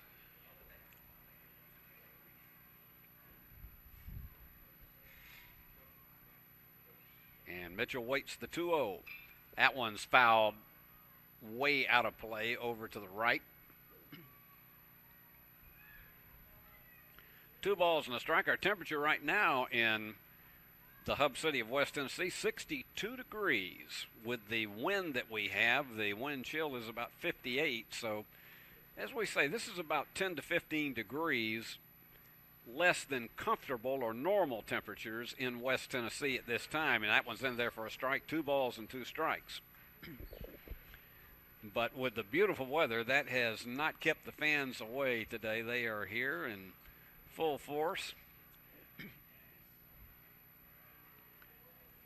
And enjoy an extended afternoon, because we got another one right after this. And that one's down low in the dirt. 3 balls and 2 strikes. So we have gone full with 1 out and a runner on second. 4 runs on 4 hits now for Montevallo. And the pitch. And just missed up high. Oh, he called him out. That was a delayed call, and they called him out on strikes. he was already halfway down the first base line, and so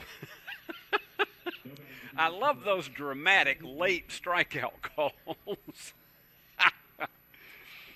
So that's 2 out now. That was a big strikeout for Evans. And here's Leake, the designated hitter. That seemed like it was a full 7 to 10 seconds after that pitch was delivered. That's in there for a strike. No balls in the strike.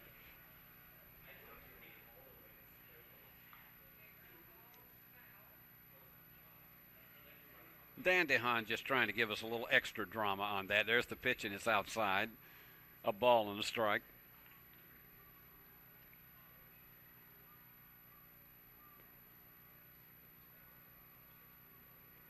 Union University has been a tradition of more than 200 years here in Jackson, Tennessee.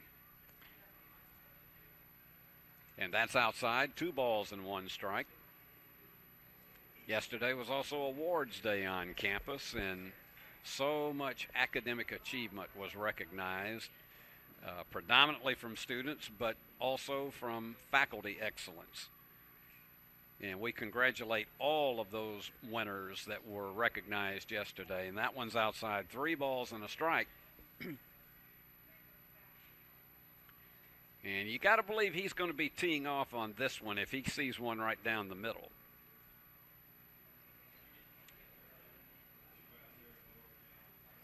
And here's the pitch. And it's inside for ball 4. So there are runners now at first and second. And that will bring up the left fielder, Barry Eisman.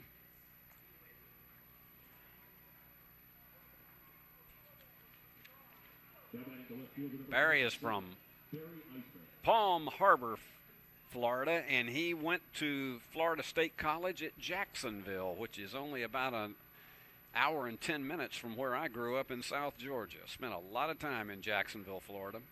That one's up high for a ball.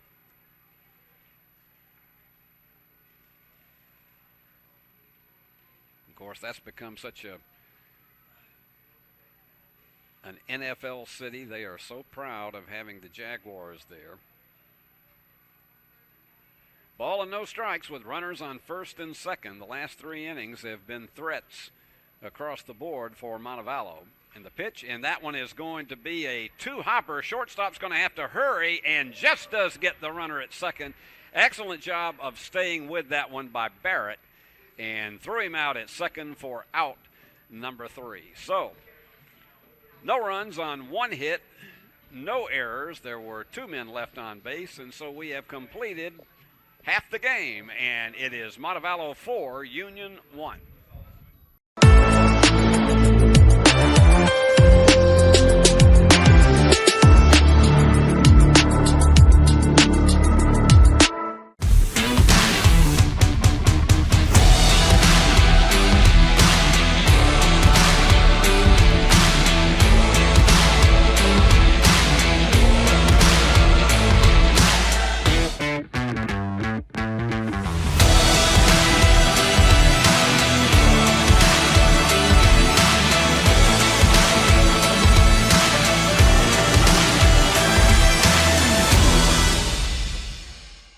The award-winning BallGame Blitz Sports Network from Worthy Road Studios. Over 750,000 views in 2023. We're where you need to advertise. Subscribe to our YouTube channel and join over 4,500 subscribers watching local sports. The Jackson Rockabillys, Union University, Bethel, USJ, TCA, Jackson Christian, Sacred Heart, and Peabody. Multi-camera broadcasts, slow motion instant replay, on-screen scoreboard and graphics, and professional announcers. Thanks to our sponsors who make it all possible. The BallGame Blitz Sports Network from Worthy Road Studios. The premier sports broadcast network in West Tennessee.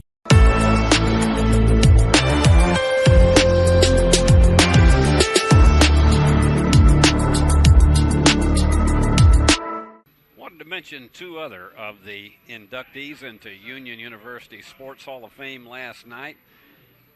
Volleyball great Phyllis Onyango, who gave us some great stories last night about why she ended up not playing basketball because she didn't want to run. She just said, I'm not interested in running, and so she wasn't going to play.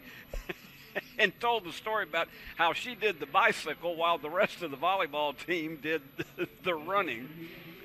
great story it was. And also Jeff Lean, who is the first soccer player inductee. He was a goalie for Union soccer teams through the years, and it was great to hear also his stories. And he also coached here locally for 8 years at Jackson Christian School.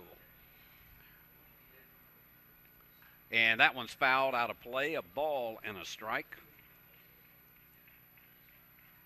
And in his 5th inning of work, Gino is showing no signs of slowing down whatsoever. And the pitch, down low, 2-1 to Blake Barrett, the designated hitter, who is 0 for 1 on the day.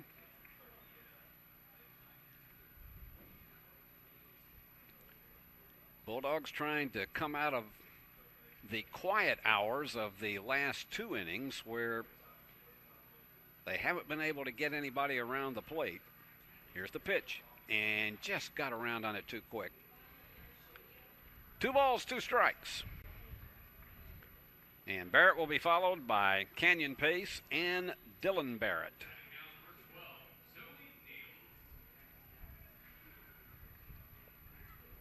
And here's the 2-2, and that one is lined into just over the head of the second baseman, and he did a complete somersault. Oh, my goodness. It was an excellent effort on the part of Stevenson. He almost came up with that one because it began to have a little bit more lazy dip to it, and he just missed it. And I think he's okay, but improbably for him, I can see he's got a little bit of a smile on his face. He's probably has a little bit more embarrassment. No reason for that whatsoever, because it was a dramatic effort to try to get that ball. But that's the 3rd hit of the afternoon for the Bulldogs, and that one gets away, and he is going to get down to second base. So Blake has put a runner in scoring position on the pass ball.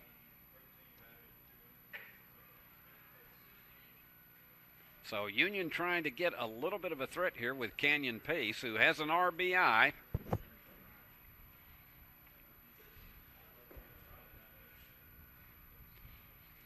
And that one hit the outside corner.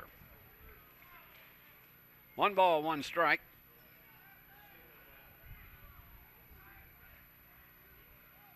That would have had quite the attention if Stevenson had been able to hold on to that ball, and he did. It was just outside the glove. 2 balls and a strike now to Pace. But after a little bit of a shaky second inning and first inning, frankly, it's been a solid effort across the board for Gino, and it's 2 balls and 2 strikes.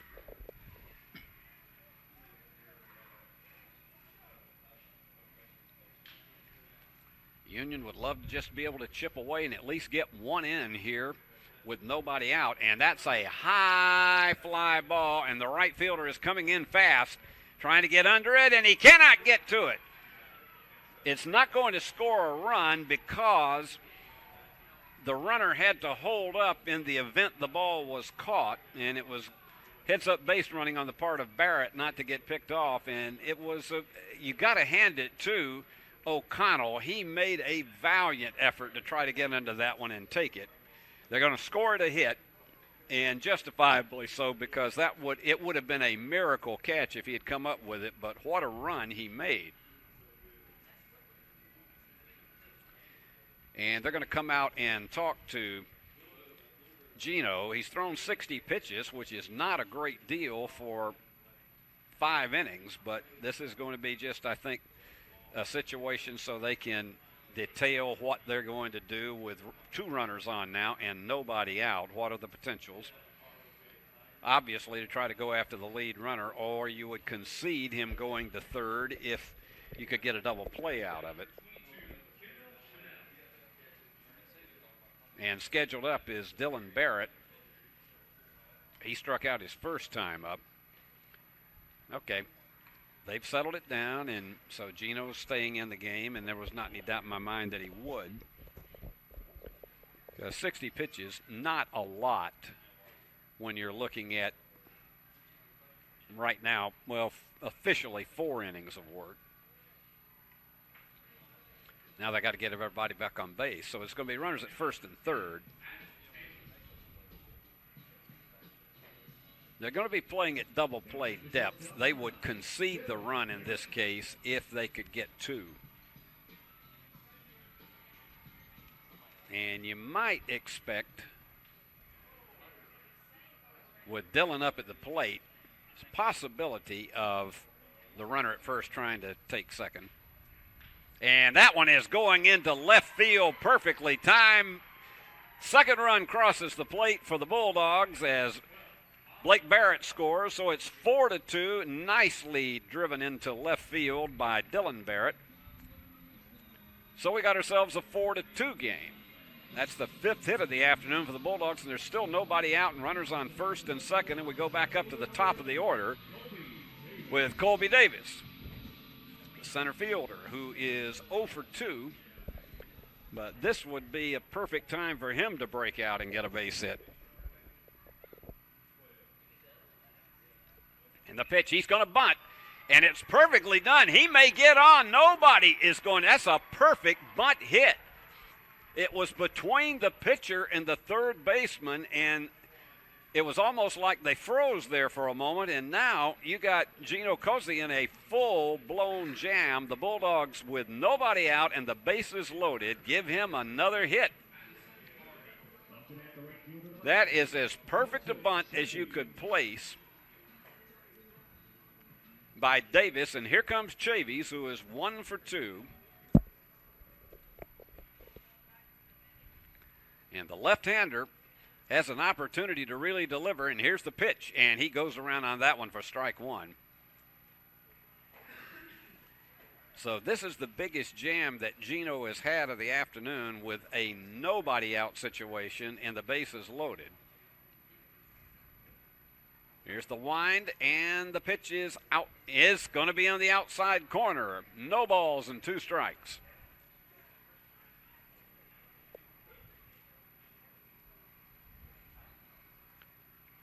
So quickly ahead in the count is Gino, and he delivers the 0-2 outside.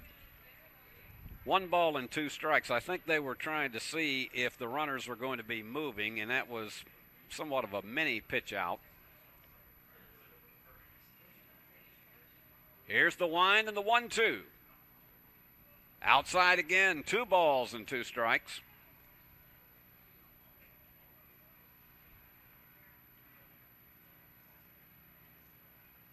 Chavis awaits the 2-2. And he hits that one just over the just over the coach's head. 2 balls and 2 strikes. That was a line drive and a half.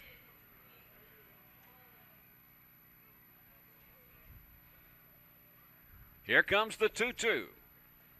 Outside, we've gone full. 3 balls and 2 strikes, and the bases loaded. And we're in the bottom of the 5th. And a 4-2 game, and here comes the payoff pitch. And that's fouled off. So this is one of these where that looked like it was fouled off all the way almost to the softball field. So we'll go payoff once again. 3 balls and 2 strikes. And the wind and the pitch. And that's a high fly ball into center field, and the runner's going to try to go, and he's going to make it. And, in fact, everybody's going to move up. That was an ideal sacrifice fly. It was not to deep center field, but all of the runners move up, including coming home with the 3rd run. So Union still has only 1 out, and now both runners in scoring position in 2nd and 3rd. So Chavis definitely does his job. And here's Grant Ross. He's 0 for 2 so far today, but the first baseman with an opportunity to deliver and possibly tie this game or give Union the lead. The pitch. And that one's low in the dirt. Catcher did a good job, Mitchell, of saving it. 1 ball and no strikes. So Union has added 2 here in its half of the inning. And the pitch. That one's in there. 1 ball, 1 strike. Gino works very quickly between pitches. And here he comes again. And almost hit him inside. 2 balls and 1 strike.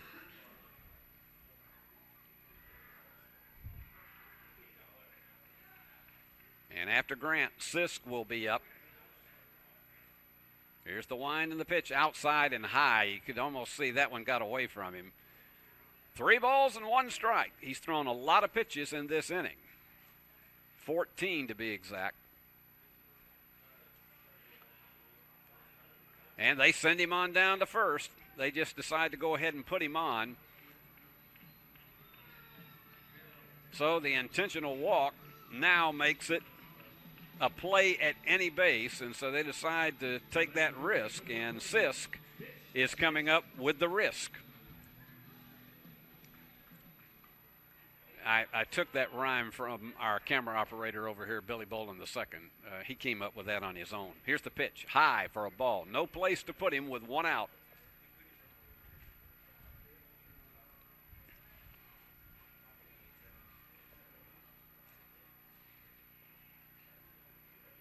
Union trying to take the lead here in the 5th.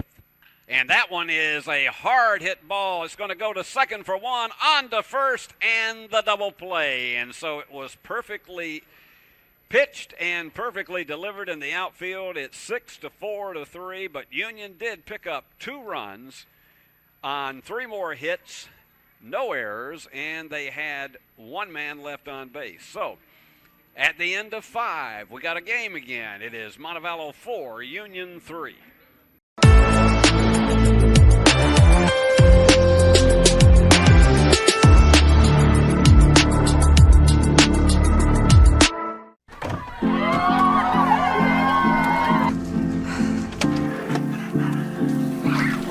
Can I get some help?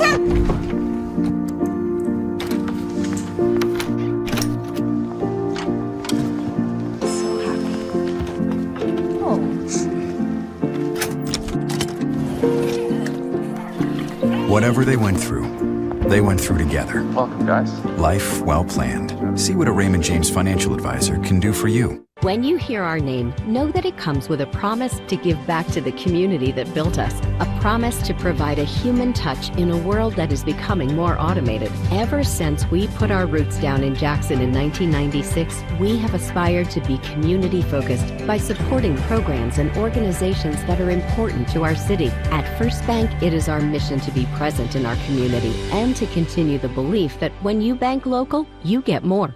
Member FDIC.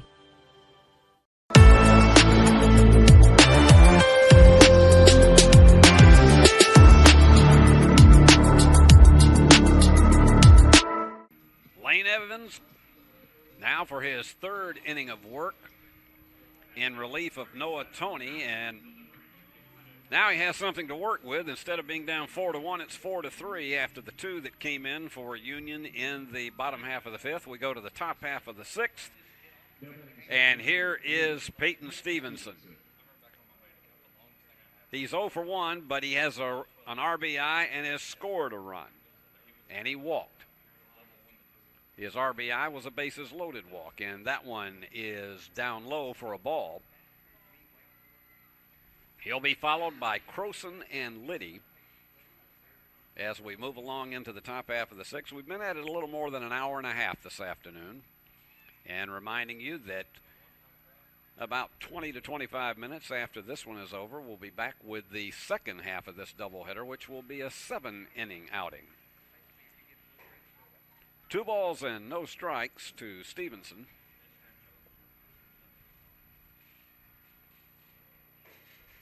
And, of course, he had that near miracle play out as he tried to snag one in the outfield as it's gone 3-0. He tried to snag one in the outfield and almost came up with it and then did one of those alley-oop somersaults trying to get a hold of it.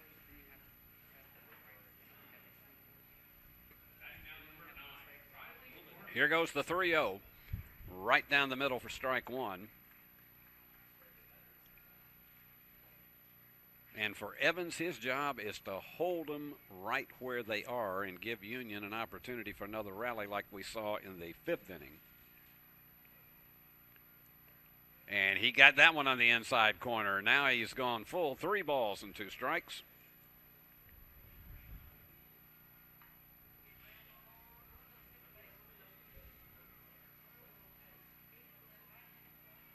And here we go. Evans takes a good bit of time between pitches, and he fires. That one is tap foul down to the Bulldog dugout.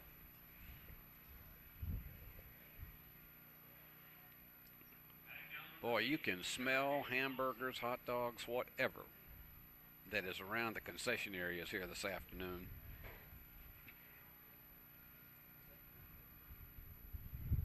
And the wind and the pitch. That's fouled off, out of play.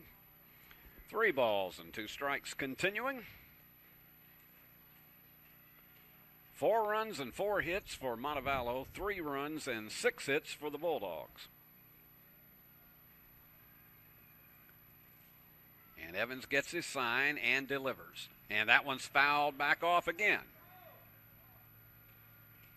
Well, we know it didn't hit a building because it was a very soft landing over there, so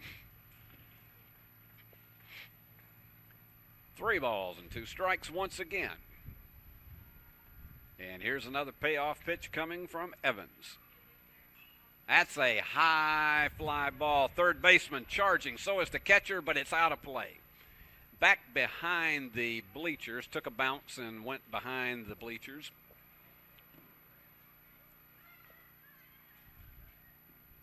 I gotta tell you, Pace and Sisk, they made a valiant run over for that.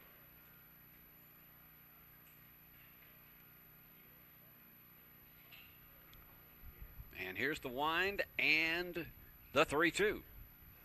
And got him out for out number 3. We decided we would wait to see if Dan DeHaan gave us another one of those dramatic delayed calls, and indeed he did. And so that is another strikeout for Bulldog pitching this afternoon. That is their 5th. So we go back up to the top of the order with Croson, who has walked twice today. So he officially is only 0 for 1. Outside for a ball. That was a big strikeout for Evans after he had to go to the 4-3-2 pitch.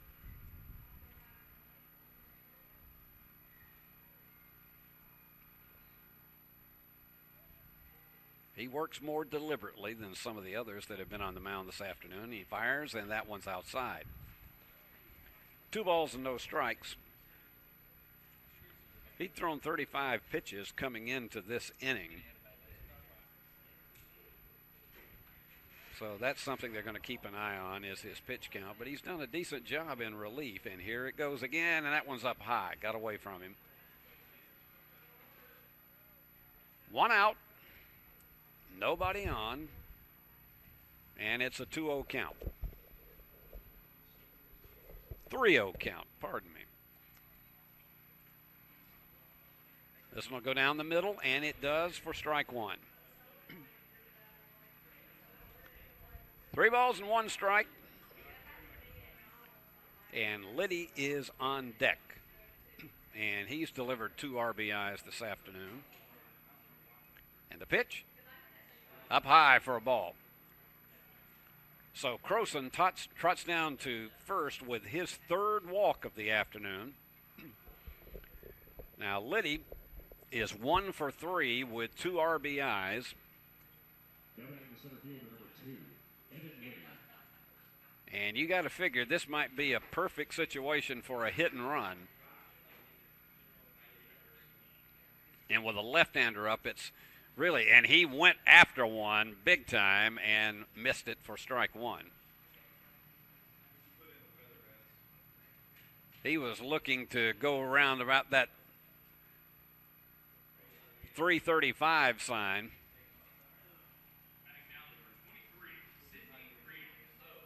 Here's the 0-1. And hard hit ball into right field for a base hit, and that's going to get the runner over to third. Almost got him over there, and The runner's now going to move up to second on the fielder's choice. So a single and a fielder's choice for Liddy. And he delivers once again with his second hit of the afternoon. So now it's runners on second and third. And that's the fifth hit of the day for Montevallo. And that brings up Huddleston.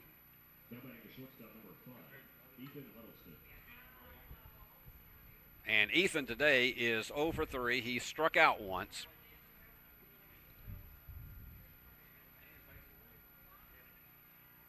But a base hit here with one out could give Montevallo another 3-run lead.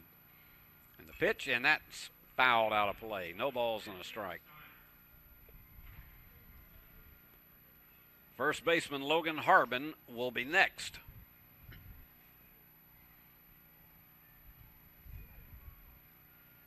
So Evans trying to shake off the residue of these two guys on base and hoping for a strikeout here. He tries the bunt.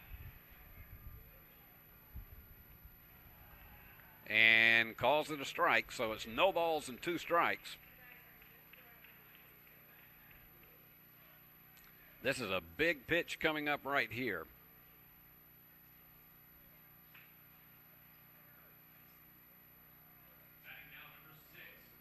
And the shortstop is coming in, as is the second baseman, because they think this could be a squeeze bunt. It's not. It is fouled out of play. He was going after it all the way, but the infielders did not trust it. And they're still playing up for a possible bunt. And the outfield is in somewhat. And here's the pitch. Up high, 1 ball and 2 strikes. 4 runs on 5 hits for Montevallo. Union 3 runs on 6 hits.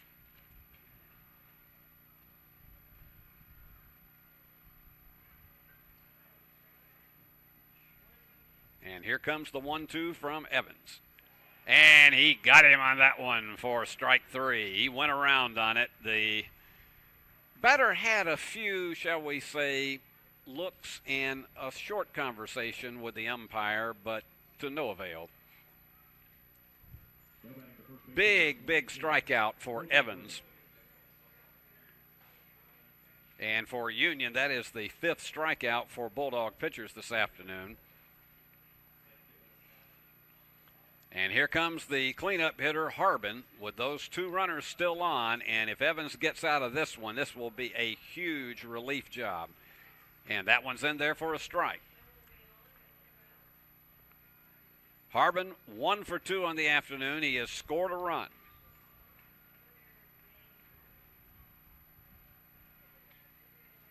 He had a sacrifice, and so that one didn't count as a time at bat. And the pitch. A little bit outside. Ball and a strike. But if Evans gets out of this jam with no runs scoring, you know, put a check mark by him for this afternoon. And he fires. And he went around on it. 1 ball and 2 strikes. Got him to chase a floater. So once again, a big 1-2 pitch coming with runners on second and third, and you can expect they will be moving on this pitch.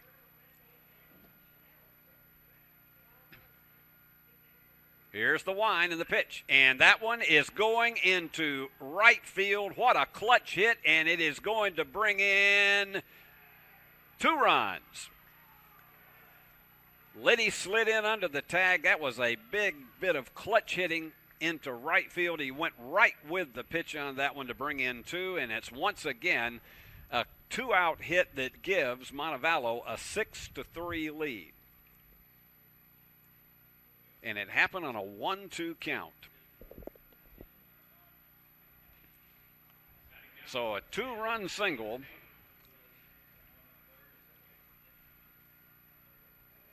And Harbin now with 2 RBIs on the afternoon, and that brings up O'Connell, the right fielder. Now with a runner on first.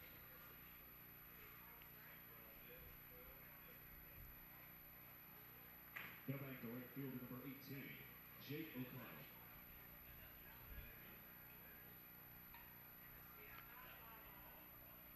So O'Connell is waiting.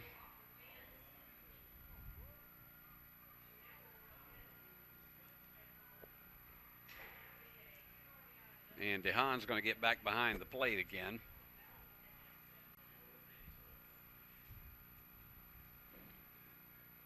So we've played 5 2/3 here in that 2-out clutch hitting is what made a huge difference on the part of Harbin to give them a 6-3 lead after getting behind in the count 1-2. Evans delivers, the runner's going, they fire it down to second, and he's safe. Got in just ahead of the tag. He stole that one on the pitcher. So he's in scoring position. It's now 6 runs on 6 hits for Montevallo. Union 3 runs on 6 hits.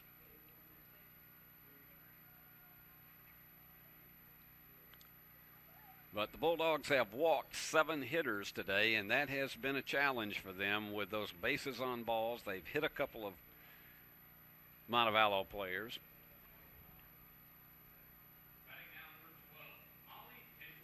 A ball and a strike. 2 out here in the 6th. The wind and the pitch. And good job of blocking that in front of the plate by Canyon Pace. 2-1 count. Runner on second.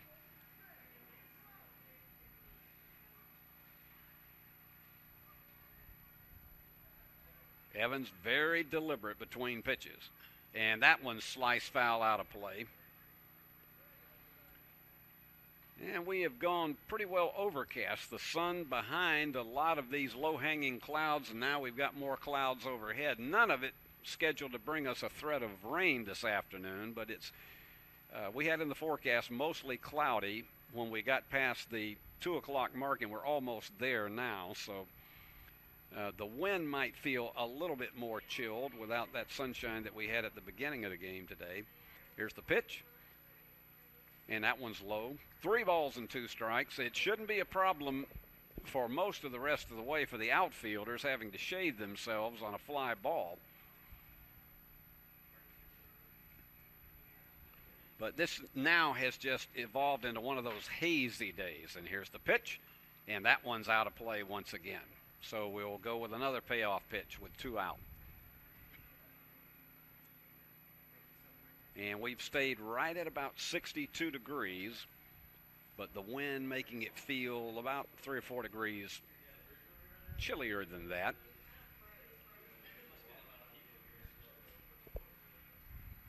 And the pitch, got him looking on it for strike 3. But not before Montevallo came up with 2 more runs on 2 hits. They had another walk. And they had 1 man left on base. So we have completed 5 1/2. Montevallo leads Union 6-3.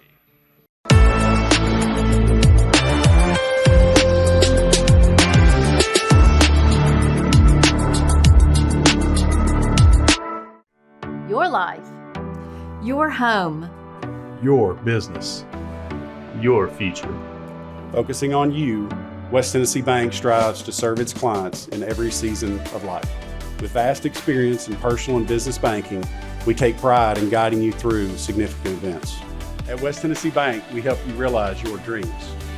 West Tennessee Bank is a division of Decatur County Bank, equal housing lender, member FDIC. West Tennessee Bank, focused on you.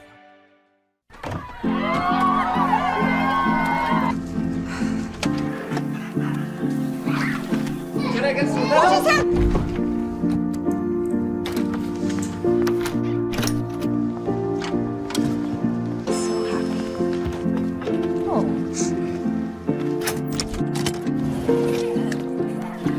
Whatever they went through, They went through together. Welcome, guys. Life well planned. See what a Raymond James financial advisor can do for you.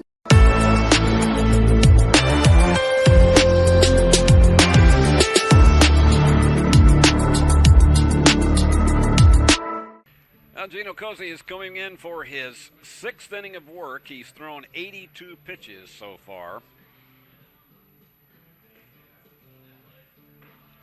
And that was a big boost for him, for Montevallo to get those 2 runs in the top half of the 6th to stake him back to a 3-run lead. And so Union again having to hit the comeback road.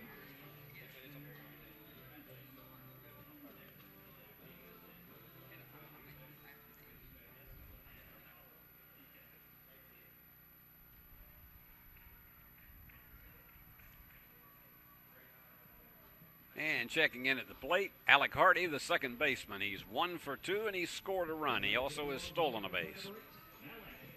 Ramsey and Blake Barrett will follow him.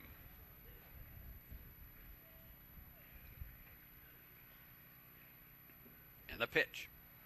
Right down in there for strike 1 call. Cozy has struck out 5 today, and he's walked 2. Hard fastball, and that's a fly ball that's going to stay. It's going to be in fair territory to stay in the field of play, and the first baseman goes over and snags it. Harbin for out number 1.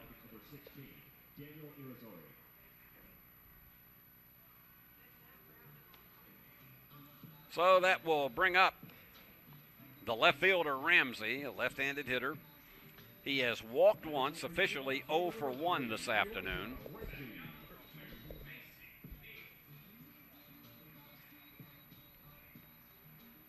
And here's the wind and the pitch.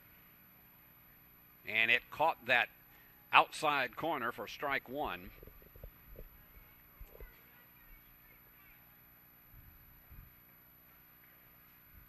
Blake Barrett's down on deck. Union just needs base runners at this point, any way they can get them. And the pitch, and that one's going to be sliced. And nice diving catch made for it. And he had to time that just right. An excellent job by Liddy for out number 2. And unless you've ever played outfield, you do not know how difficult it is to be going forward and make your slide like that and still come up with the ball. So top flight job in the outfield. And here's Blake Barrett, who is 1 for 2. He scored a run. And here's the pitch. And there for a strike. And I tell you, Gino, he works quickly between pitches, and it's the thing that is showing up to be true is that he is tougher as these innings go along. And that one to the third baseman, and he fires on to first for out number 3 very quickly. 3 up, 3 down, no runs, no hits, no errors, and no one left on base. We've completed a full 6. Montevallo still on top, 6-3.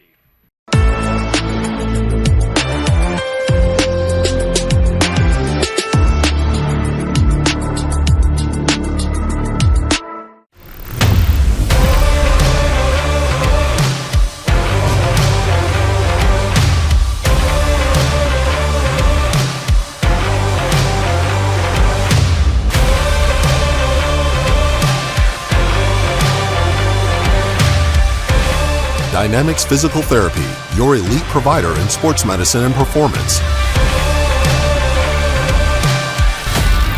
Now serving communities throughout West Tennessee.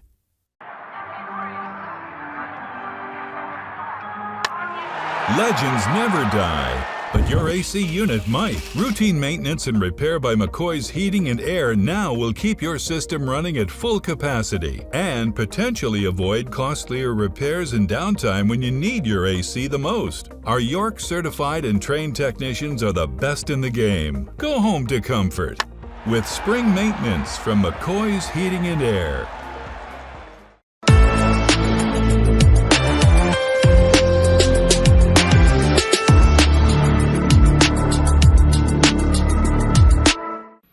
Steve Beverly back with you as we go to the top half of the 7th inning with Montevallo leading Union 6-3 here in this first half of a doubleheader on this Saturday afternoon in Jackson, Tennessee.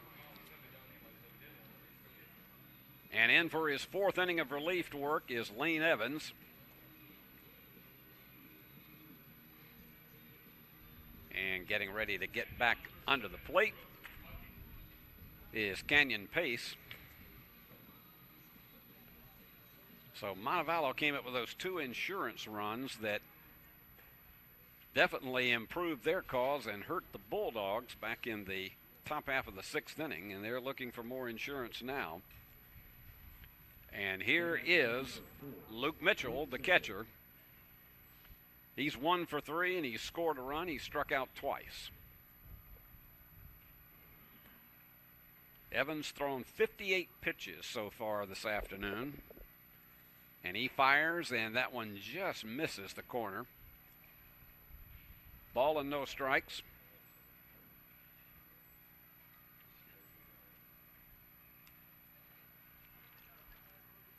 This is one of those afternoons that if you had a fire pit somewhere would probably feel just right to be around it. That one goes down into the dirt. 2 balls and no strikes.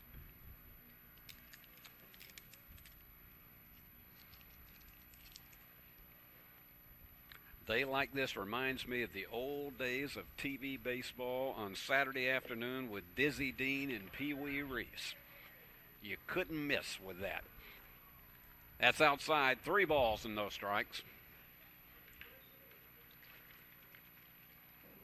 You'd have Dizzy start singing the Wabash Cannonball by the time you got into the 7th inning. And Evans with a 3-0 count. That's on the inside corner. 3 balls and 1 strike.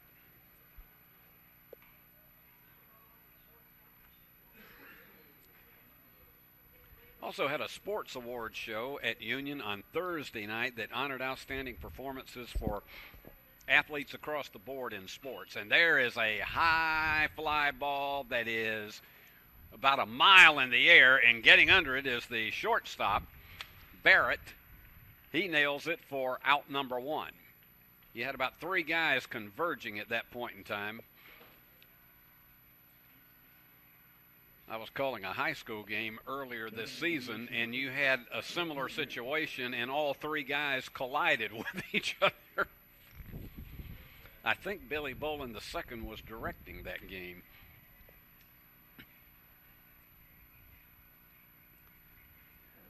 One out for Montevallo here in the top of the 7th, and that one is in there for a strike. Leak, the designated hitter, he is 1 for 1 officially. He's walked twice. He has had an RBI on one of those walks. And Eisman, the left fielder, is next. Here's Evans' pitch up high. 2 balls and no strikes. Apparently they said that the first pitch was a ball instead of a strike. He extended his arm, and it looked like he was calling it a strike.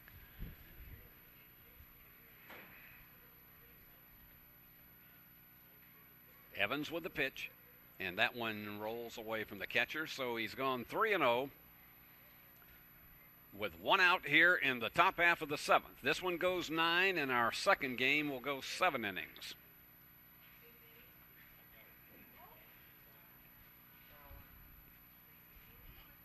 Here's the 3-0.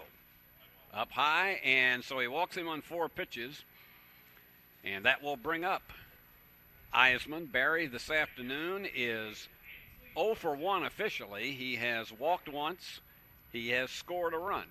And we are going to have a high-level meeting out on the mound once again. And let's see if there's going to be a pitching change at this point.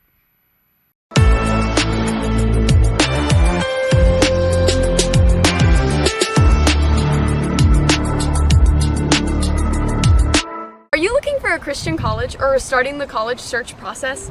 I want to take a second to tell you about my school, Union University in Jackson, Tennessee. Union is a private 4-year university known for its rigorous academics, Christ-centered community, and the success of its graduates. My favorite part about Union is the faculty.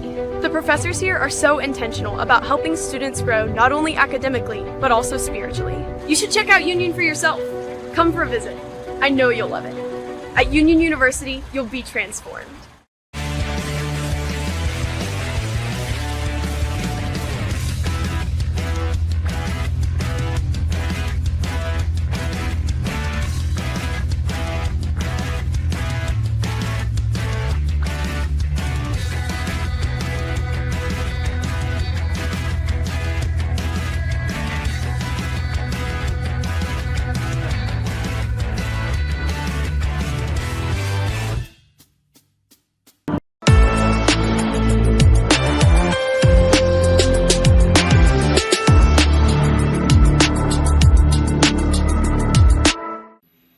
Pitcher for Union is Ryan Evans from the same hometown, New Bern, Tennessee, Dyer County High School.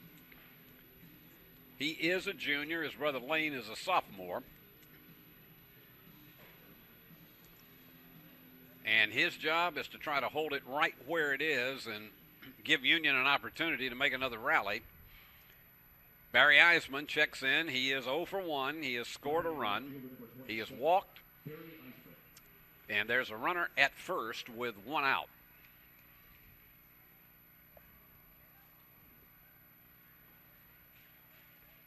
And here's the wind and the pitch. Up high for a ball. We are now into our second hour of this contest that started at 12 noon, and we're glad to have all of you aboard, particularly all of you moms and dads, grandmas, grandpas, aunts, uncles, cousins, and sisters, brothers, and very close friends. There is a one-hopper. He's going to step on second and fire it over to first. It's a double play. So they get out of it on 2 pitches. It is, in that inning, no runs, no hits, no errors. They did get a walk, and no one left on base. So we have completed 6.5. Montevallo on top, 6-3.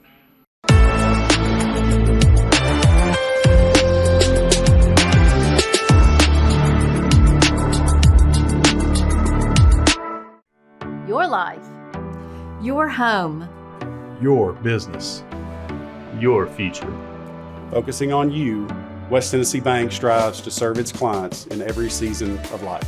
With vast experience in personal and business banking, we take pride in guiding you through significant events. At West Tennessee Bank, we help you realize your dreams. West Tennessee Bank is a division of Decatur County Bank, equal housing lender, member FDIC.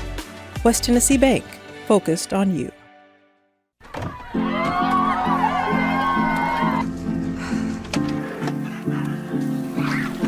Can I get some help? So happy.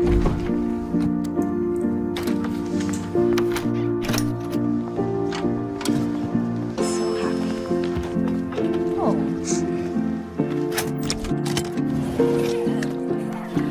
Whatever they went through together. Welcome, guys. Life well planned. See what a Raymond James financial advisor can do for you.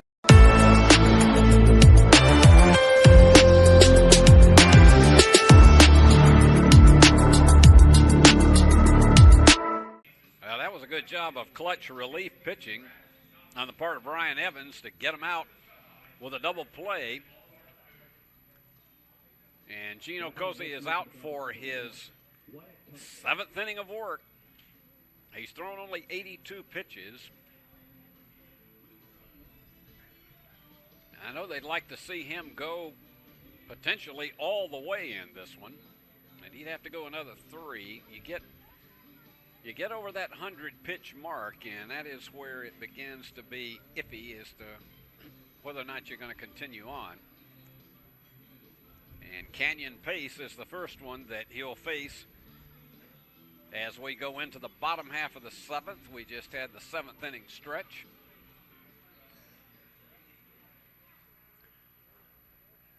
And it's just great to see all these fans enjoying themselves here at Fesmeyer Field. And they haven't let the chill in the air bother them at all. Now, next weekend, we're going to be in the mid-80s here in West Tennessee. It's going to feel more like springtime. And there is a liner that goes to left field, but he takes a spring in his step And catching that one is Eisman for out number 1. He did a little bit of a leaping catch on that.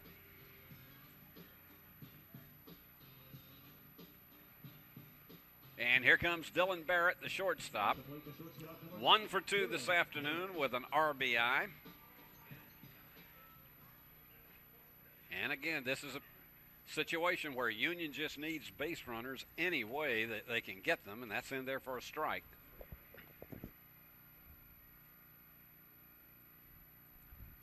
And that one's outside for a ball. And you got a couple of kids down here in the stands that are tussling over a ball and a cap.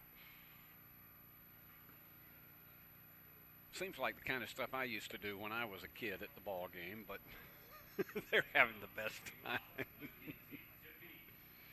2 balls and a strike. The line of the pitch. And that one is a one-hopper, a high hop, but he fires it on to first. Good job of picking that one up by Croson for out number 2. So 2 batters, 2 outs. And that is going to bring up the top of the order once again with Colby Davis, the center fielder. He is 1 for 3.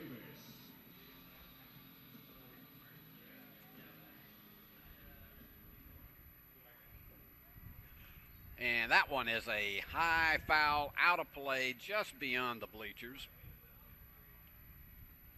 A couple of youngsters headed back behind the bleachers to see if they can retrieve it. No balls and a strike. And he does. He works so quickly between pitches. 1 ball and 1 strike for Gino.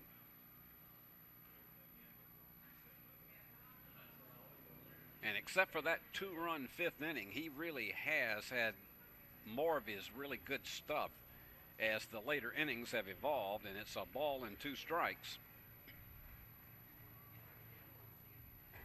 And he fires, and that one's a high fly ball. Center fielder's not going to have too many paces, and he goes over and takes it for out number 3. That was a very quick 1-2-3 inning. No runs, no hits, no errors, no one left on base for Union, and Montevallo still on top, 6-3 as we go to the 8th.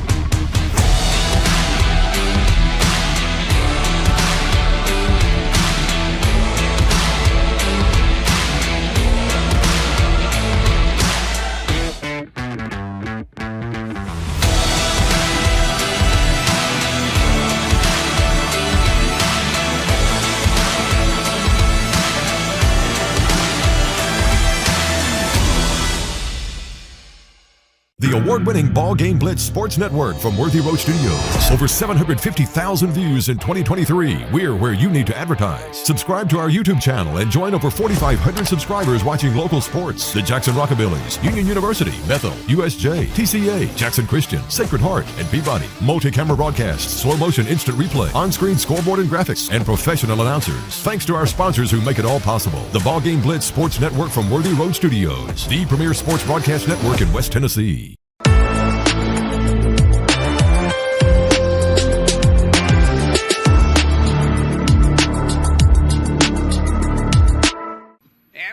To the top half of the 8th inning with Montevallo on top 6-3, and Ryan Evans in for his, I guess we could say his first full inning of work, but he got out the side with a double play in the top half of the 7th, and that was clutch bit of pitching to hold this lead at 6-3 for Montevallo.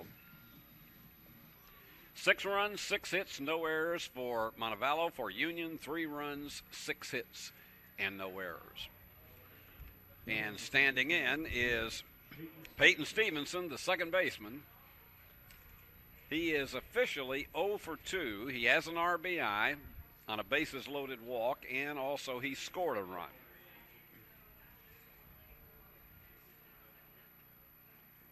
Good fastball in there for strike 1.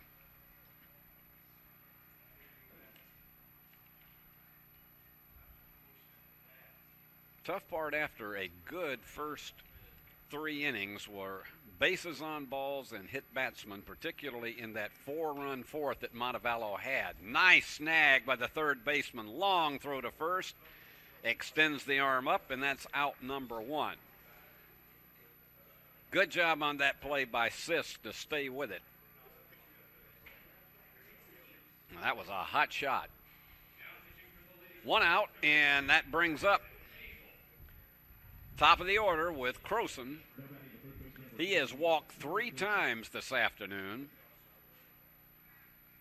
0 for 1 officially. He has scored a run, but he has been tough to get out at the plate.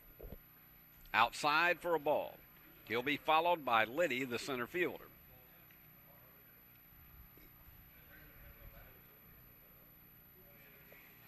They've made a couple of defensive changes, and we'll tell you about those in the top half of the 8th inning. And that's a high fly ball. Center fielder having to run in quickly. Gets under it and takes it. He had to run about a quarter of a mile to get to that one, but it was a good job to stay with that one by Davis for out number 2. And that brings up Evan Liddy, the center fielder. He's 2 for 4 with 2 RBIs. He scored a run.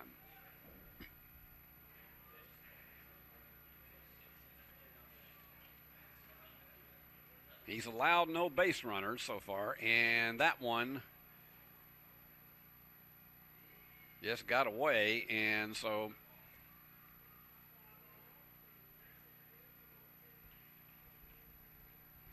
ball and no strikes. For a minute there, he feigned like that had hit him, but it didn't. And Ryan delivers, and that one did hit him.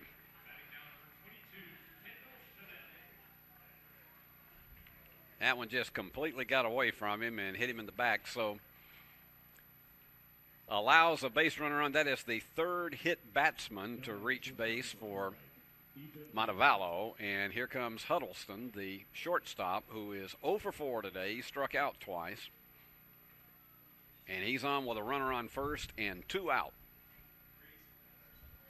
in the top half of the 8th inning. That's outside for a ball.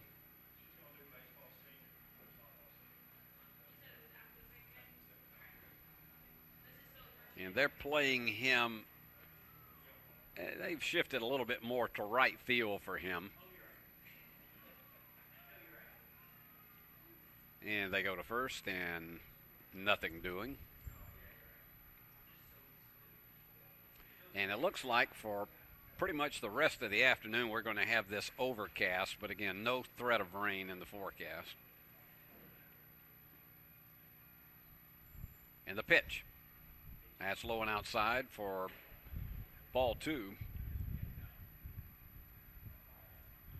Look over across the way and see one of our colleagues who is another terrific baseball announcer, and that is Alexander Bitterling. And the runner's going, and they fire. That's not going to get him. He just stole that one on the pitcher. So good bit of base running to put a runner in scoring position with a 3-0 count and 2 out.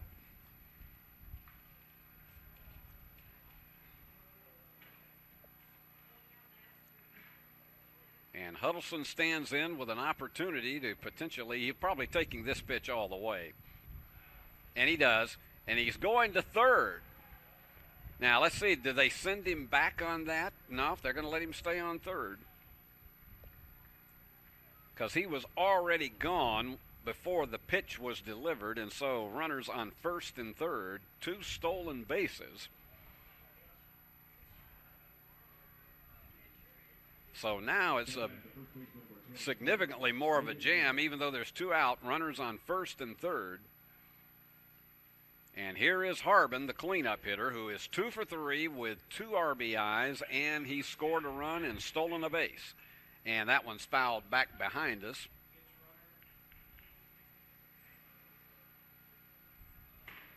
And these 2 runners, you particularly know that that Huddleston down there on first, he is a target to go at any time, and he does. Didn't surprise me at all. They're not even going to throw. So Huddleston gets his first stolen base of the afternoon. That's 2 steals for Montevallo.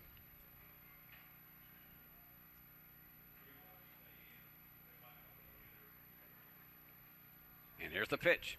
And that one is going to be beyond the second baseman. Couldn't hold on to it, and that's going to bring in 2 more runs.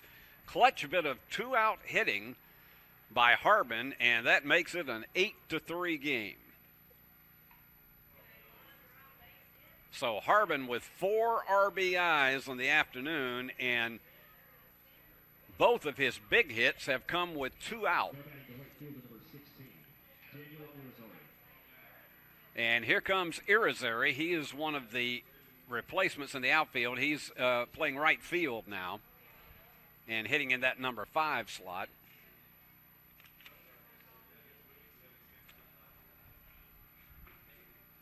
Daniel Irizarry, he's a big 6'3" guy, freshman from Longwood, Florida.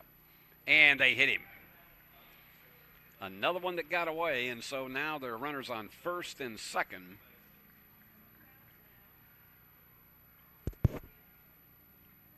And they're going to come out to the mound to talk to him.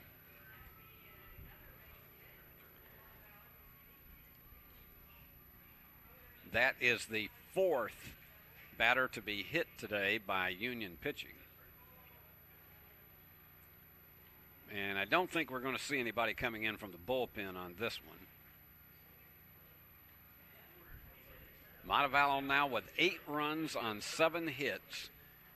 Union led it 1-0 until we got to the 4th, and then it was a 4 spot that Montevallo put up. Union clawed back in and made it a 4-3 game in the 5th.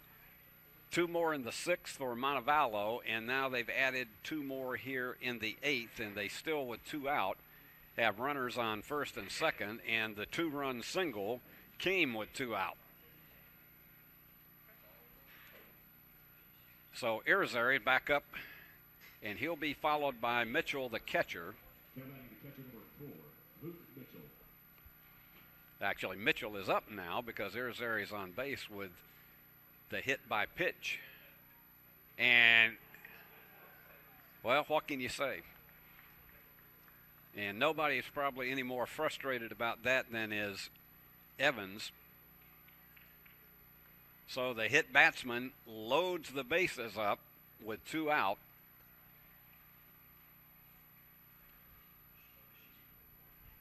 And an opportunity potentially to blow this one wide open.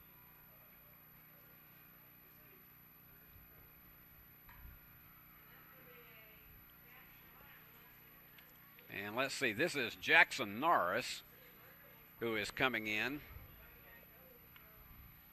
He is a backup catcher, a junior from Rome, Georgia. Went to Darlington High School. So Norris, an opportunity to really open up the floodgates here with 2 out in the 8th inning. Here's the pitch. And he hits one that is going to be out of play. Catcher came back to take a look at it. No balls and a strike. No place to put him either because they are jammed on every bag. Evans delivers. And it's in there for strike 2. No balls and 2 strikes.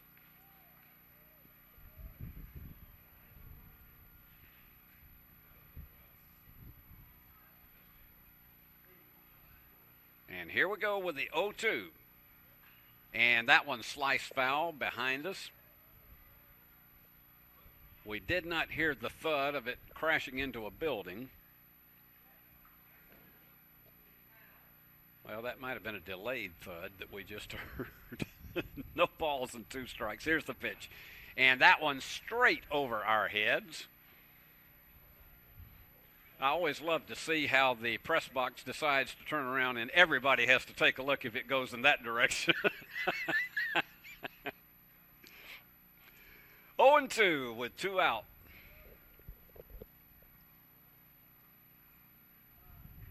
And the pitch. And he got him swinging for out number 3, but not before they picked up 2 more runs here in the top of the 8th. And they've extended it with 7 hits. And so Montevallo extends the lead. They're on top 8-3.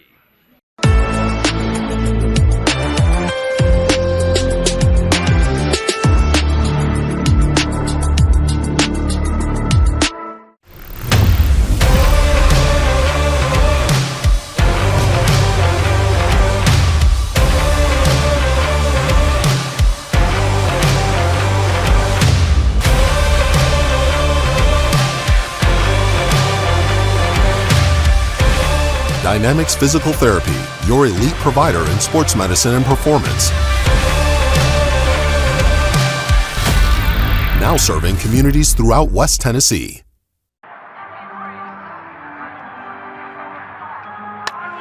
Legends never die, but your AC unit might. Routine maintenance and repair by McCoy's Heating and Air now will keep your system running at full capacity and potentially avoid costlier repairs and downtime when you need your AC the most. Our York certified and trained technicians are the best in the game. Go home to comfort with spring maintenance from McCoy's Heating and Air.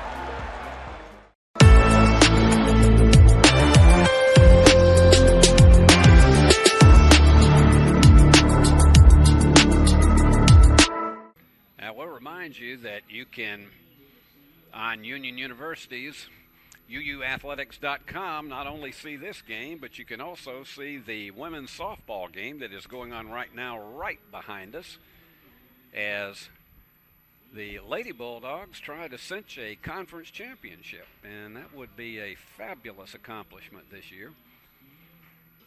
And the Bulldogs trying to make a rally because they are still in the hunt to get into the conference tournament. The top 8 teams get in, and so they still have a possibility of that. They need a rally in this one as we go to the bottom half of the 8th inning.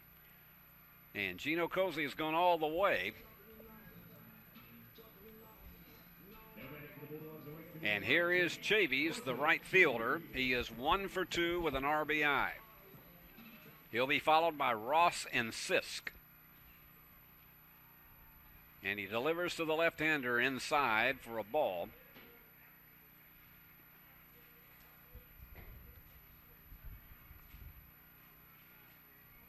Cozy will probably hit the 100-pitch mark in this inning, and that one's in there for a strike. That's number 98.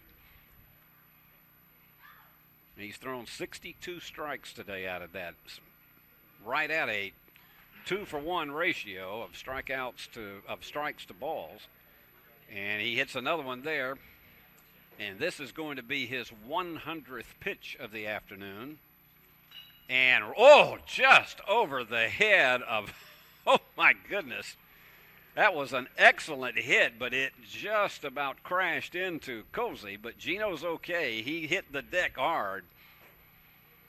No need for heroism there with that. And so Union gets a man on board to start the inning. They all come out to check on Gino. Thank goodness he's okay, because that was a bullet headed right for his chin. And he had the wherewithal to duck rather than to stick his glove up. And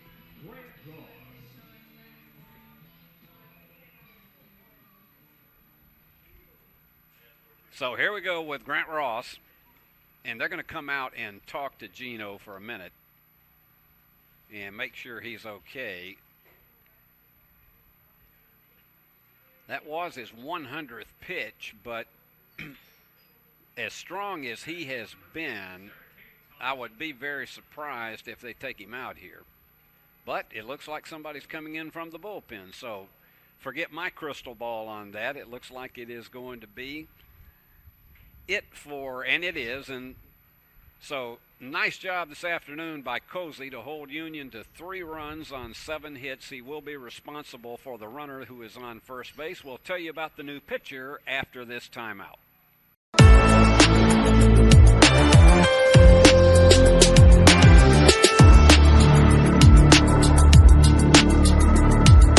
Are you looking for a Christian college or are starting the college search process? I want to take a second to tell you about my school, Union University in Jackson, Tennessee. Union is a private 4-year university known for its rigorous academics, Christ-centered community, and the success of its graduates. My favorite part about Union is the faculty. The professors here are so intentional about helping students grow not only academically, but also spiritually. You should check out Union for yourself. Come for a visit. I know you'll love it. At Union University, you'll be transformed.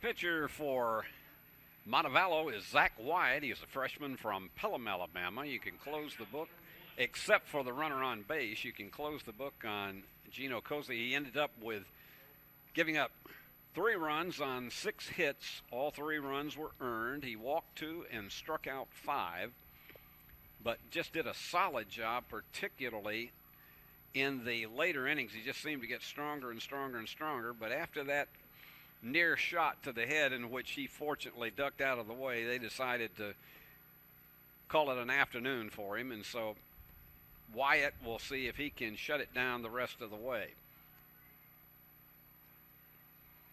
And stepping in for Union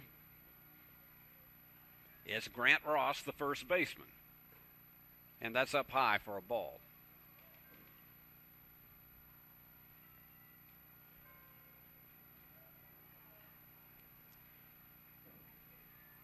Here's the wind and the pitch. High, that is 2 miles in the air. It may never come down, but it does. The third baseman is under it. He really didn't have to go far for it. So snagging that one was Croson for out number 1. I think he was going for hang time on that fly ball, trying to see if he can make it comparable to a punt in football, but excellent job of staying with that one. As we say, there's no sun now, so it doesn't really bother these guys as far as having to shade themselves on those fly balls. That one's low for a ball. Sisk today is 0 for 3. He'd love to get his first hit of the afternoon right here. That's up high for a ball. 2 balls and no strikes, and still down at first base.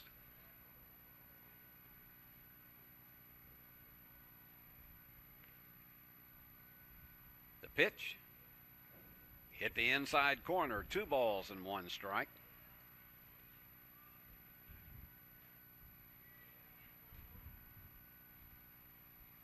Here's the wind from Wyatt, and the pitch. Held it up there a while, but that's 3 balls and a strike.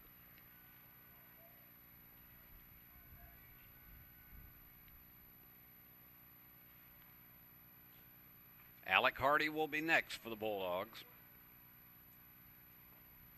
And that one down low, and so Union's got a little bit of a movement going on,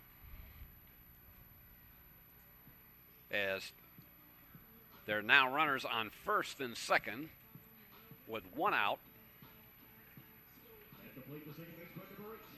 Alec today is 1 for 3. He scored a run. He has stolen a base. And if he could get even one of these guys home, it would give some momentum to try to slice this lead from the 5-run margin that it is right now. And that one's a high chopper, and second baseman steps right on the bag, fires to first for the double play. Well, it was a hard-hit ball, but it was right at the second baseman, and so it was no runs on 1 hit, no errors, and no one left on base. So we have completed 8. Montevallo still on top, 8-3.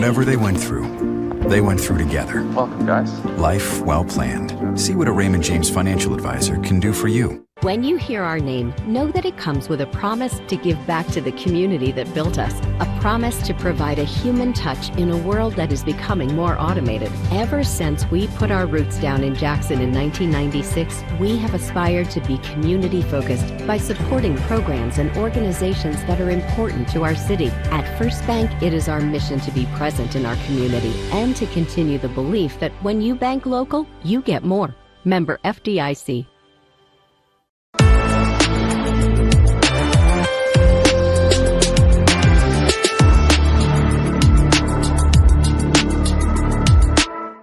No pitcher for the Bulldogs. The fourth one of the afternoon is Cole Smith.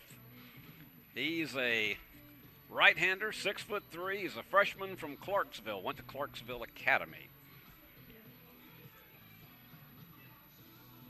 So again, his job here in the ninth is to hold Montevallo where it is, and with the hope for a significant rally for the Bulldogs in the ninth. And remember, we'll have a break, and then we come right back with the second game of our doubleheader. That'll be a 7-inning affair, so we will, and this one has been going at it about 2 hours and 36 minutes.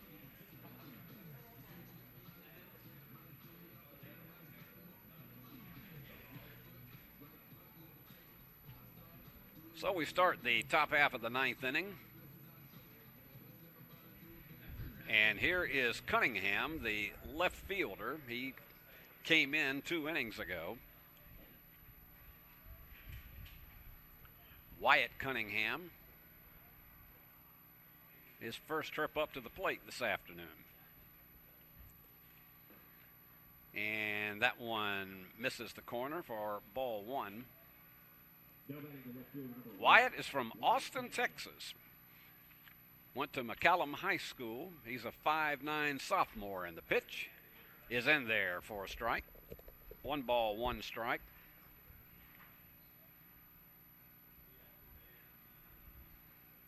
I don't know if he's a Texas Longhorns fan, but I'm sure if he is, he's going to have to get adjusted to Southeastern Conference football from now on. That one is tapped foul down the first base line.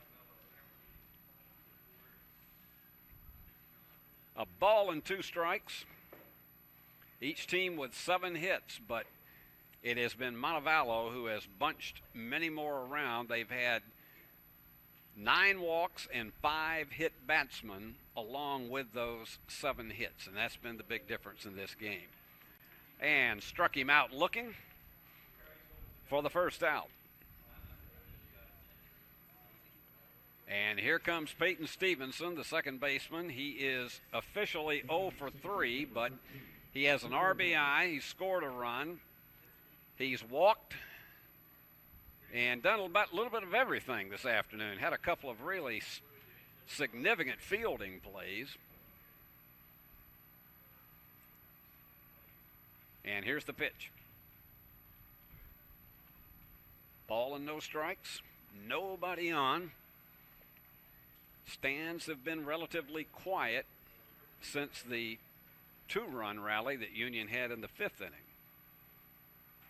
And there's one that is a slow roller to the second baseman on to first for out number 2.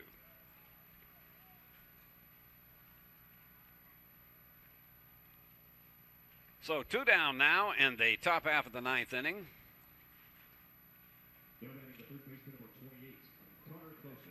And here's Croson, the third baseman, who has walked 3 times today. He is officially 0 for 2, and he scored a run. But he has been a threat to get on in every inning, and that one just misses for a ball.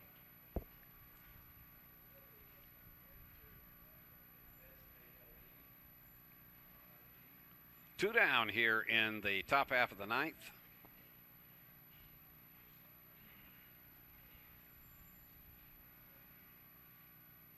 And the pitch is outside, 2 balls and no strikes. He'd love to make this a 1-2-3 inning.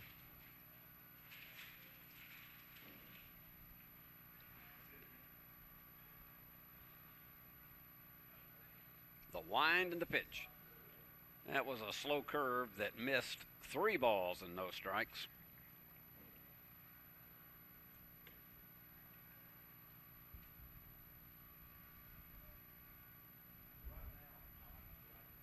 And he delivers the 3-0. You knew that was going right down the middle. 3 balls and 1 strike.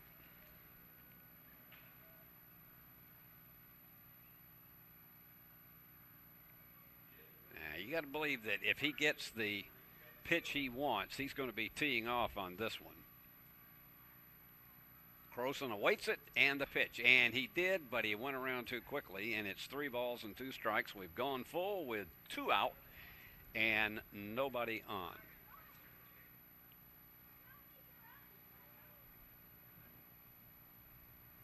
Very important 3-2 pitch coming. And here it is. And a long drive into left field, but on his bicycle and coming down with that one is Ramsey for out number 3. So it was 3 up and 3 down, no runs, no hits, no errors, no one left on base. We have completed 8.5. We got to go get them Bulldogs. It's Montevallo 8 and Union 3.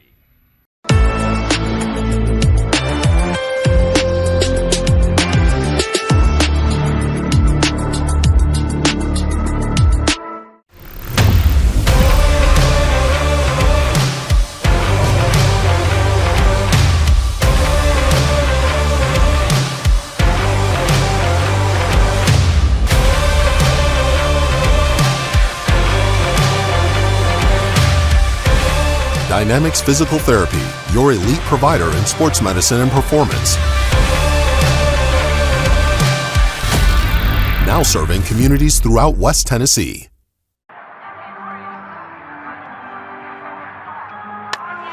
Legends never die, but your AC unit might. Routine maintenance and repair by McCoy's Heating and Air now will keep your system running at full capacity and potentially avoid costlier repairs and downtime when you need your AC the most. Our York certified and trained technicians are the best in the game. Go home to comfort with spring maintenance from McCoy's Heating and Air.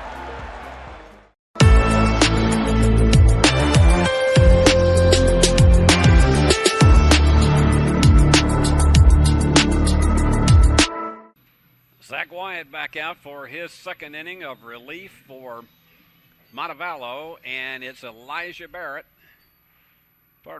Ramsey, who is coming up to the plate.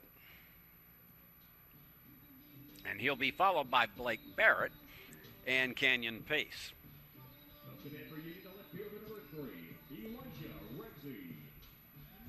So Ramsey stands in, and the Bulldogs need 5 here in the 9th.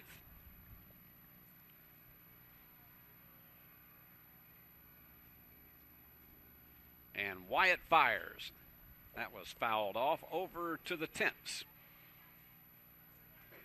And there are a ton of them over here behind the bleachers this afternoon. The wind, and that one's a high fly ball, lazy fly into left field, about 4 steps. And the left fielder, Cunningham, comes down with it for out number 1. And here is the designated hitter, Blake Barrett. He is 1 for 3 this afternoon and has scored a run.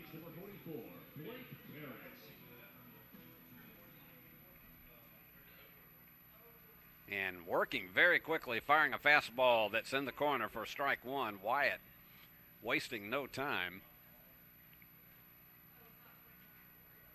And he fires again. Got a beautiful curveball in there. We're already 0-2.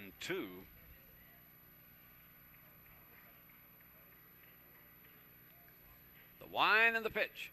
Outside and low for a ball.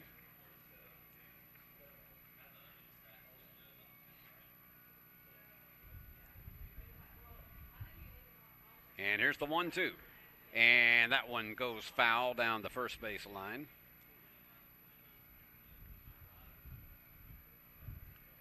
One ball and 2 strikes. Nobody on for Union. We're in the bottom of the 9th, and the Bulldogs trail by 5.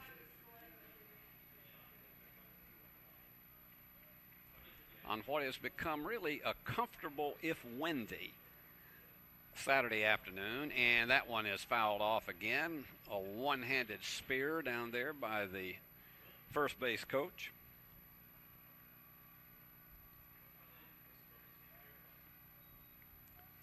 So Barrett steps back in and goes around on it for strike 3. And that is the 6th strikeout for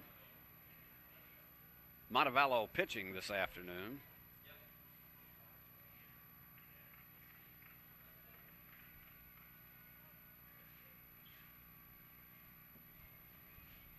Union pitchers have struck out 9 batters today.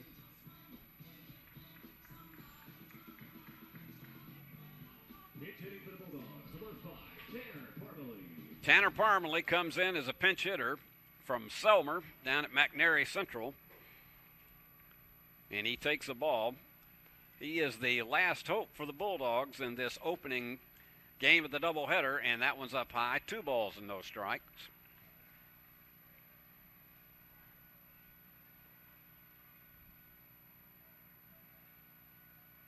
And here's Wyatt with the wind and the pitch. And that one is inside. 3 balls and no strikes.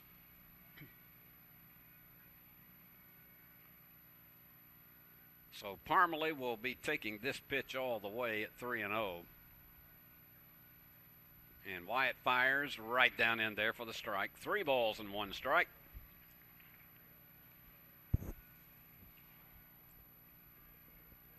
And Wyatt wasting no time, and that's a high fly into center field. He takes about 3 steps to his left, and snagging it is the center fielder, Liddy, for out number 3, and it's game, set, and match as Montevallo wins it 8-3, 8 runs, 7 hits, no errors. For Union, 3 runs, 7 hits, no errors. And the winning pitcher in the game was Gino Cozy. He went 7 innings and did a solid job all the way across the board, scattering 7 hits. And during the course of his time in there, he struck out 5 Union players and walked only 2, gave up the 3 earned runs, but he had tremendous support from his teammates. The losing pitcher, Noah Toney, he went 3 1/3 innings. He gave up 3 earned runs, 3 hits, and he struck out 2 and walked 3. And looking back across the board at some of the batting highlights today, and we'll try to wrap these up for you very quickly. Big batting star for Montevallo was Harbin. He had 3 hits and 4 trips to the plate and 4 RBIs. He had 2 two-run singles, and both of them came in clutch situations with 2 out. Just a solid performance on the part of Harbin. Liddy was 2 for 4. He had 2 RBIs as well, so they were the big batting leaders from Montevallo. For Union, your leader was Chavies. He had 2 hits in 3 attempts at the plate, and he had an RBI. RBIs also for Canyon Pace as well as Dylan Barrett. But the big challenge today was Union pitchers gave up 9 walks and they hit 5 batters. And in addition to their hits, their 7 hits that they had today, they bunched it around, and Montevallo just made them all count for an 8-3 victory. And we give the Player of the Game award to Gino Cozy. He did, again, a solid performance, and particularly after he was staked to a lead, he did a solid job all the way across and was actually stronger in the later innings, as he has a reputation for being. So he is our Player of the Game. Now, we're not going away. We're just taking a break. For about 20 to 25 minutes, we will be away. The time of our game here was 2 hours and 47 minutes. And we intend to be back with you in about 20 to 25 minutes with the second half of our doubleheader between Union and Montevallo. And this one will be a 7-inning affair. So, everybody go to the refrigerator, get yourself a sandwich and anything else that might be worthwhile. And then we'll be back here with the nightcap. And until then, this is Steve Beverly saying so long, at least for now, from the great hub city of West Tennessee.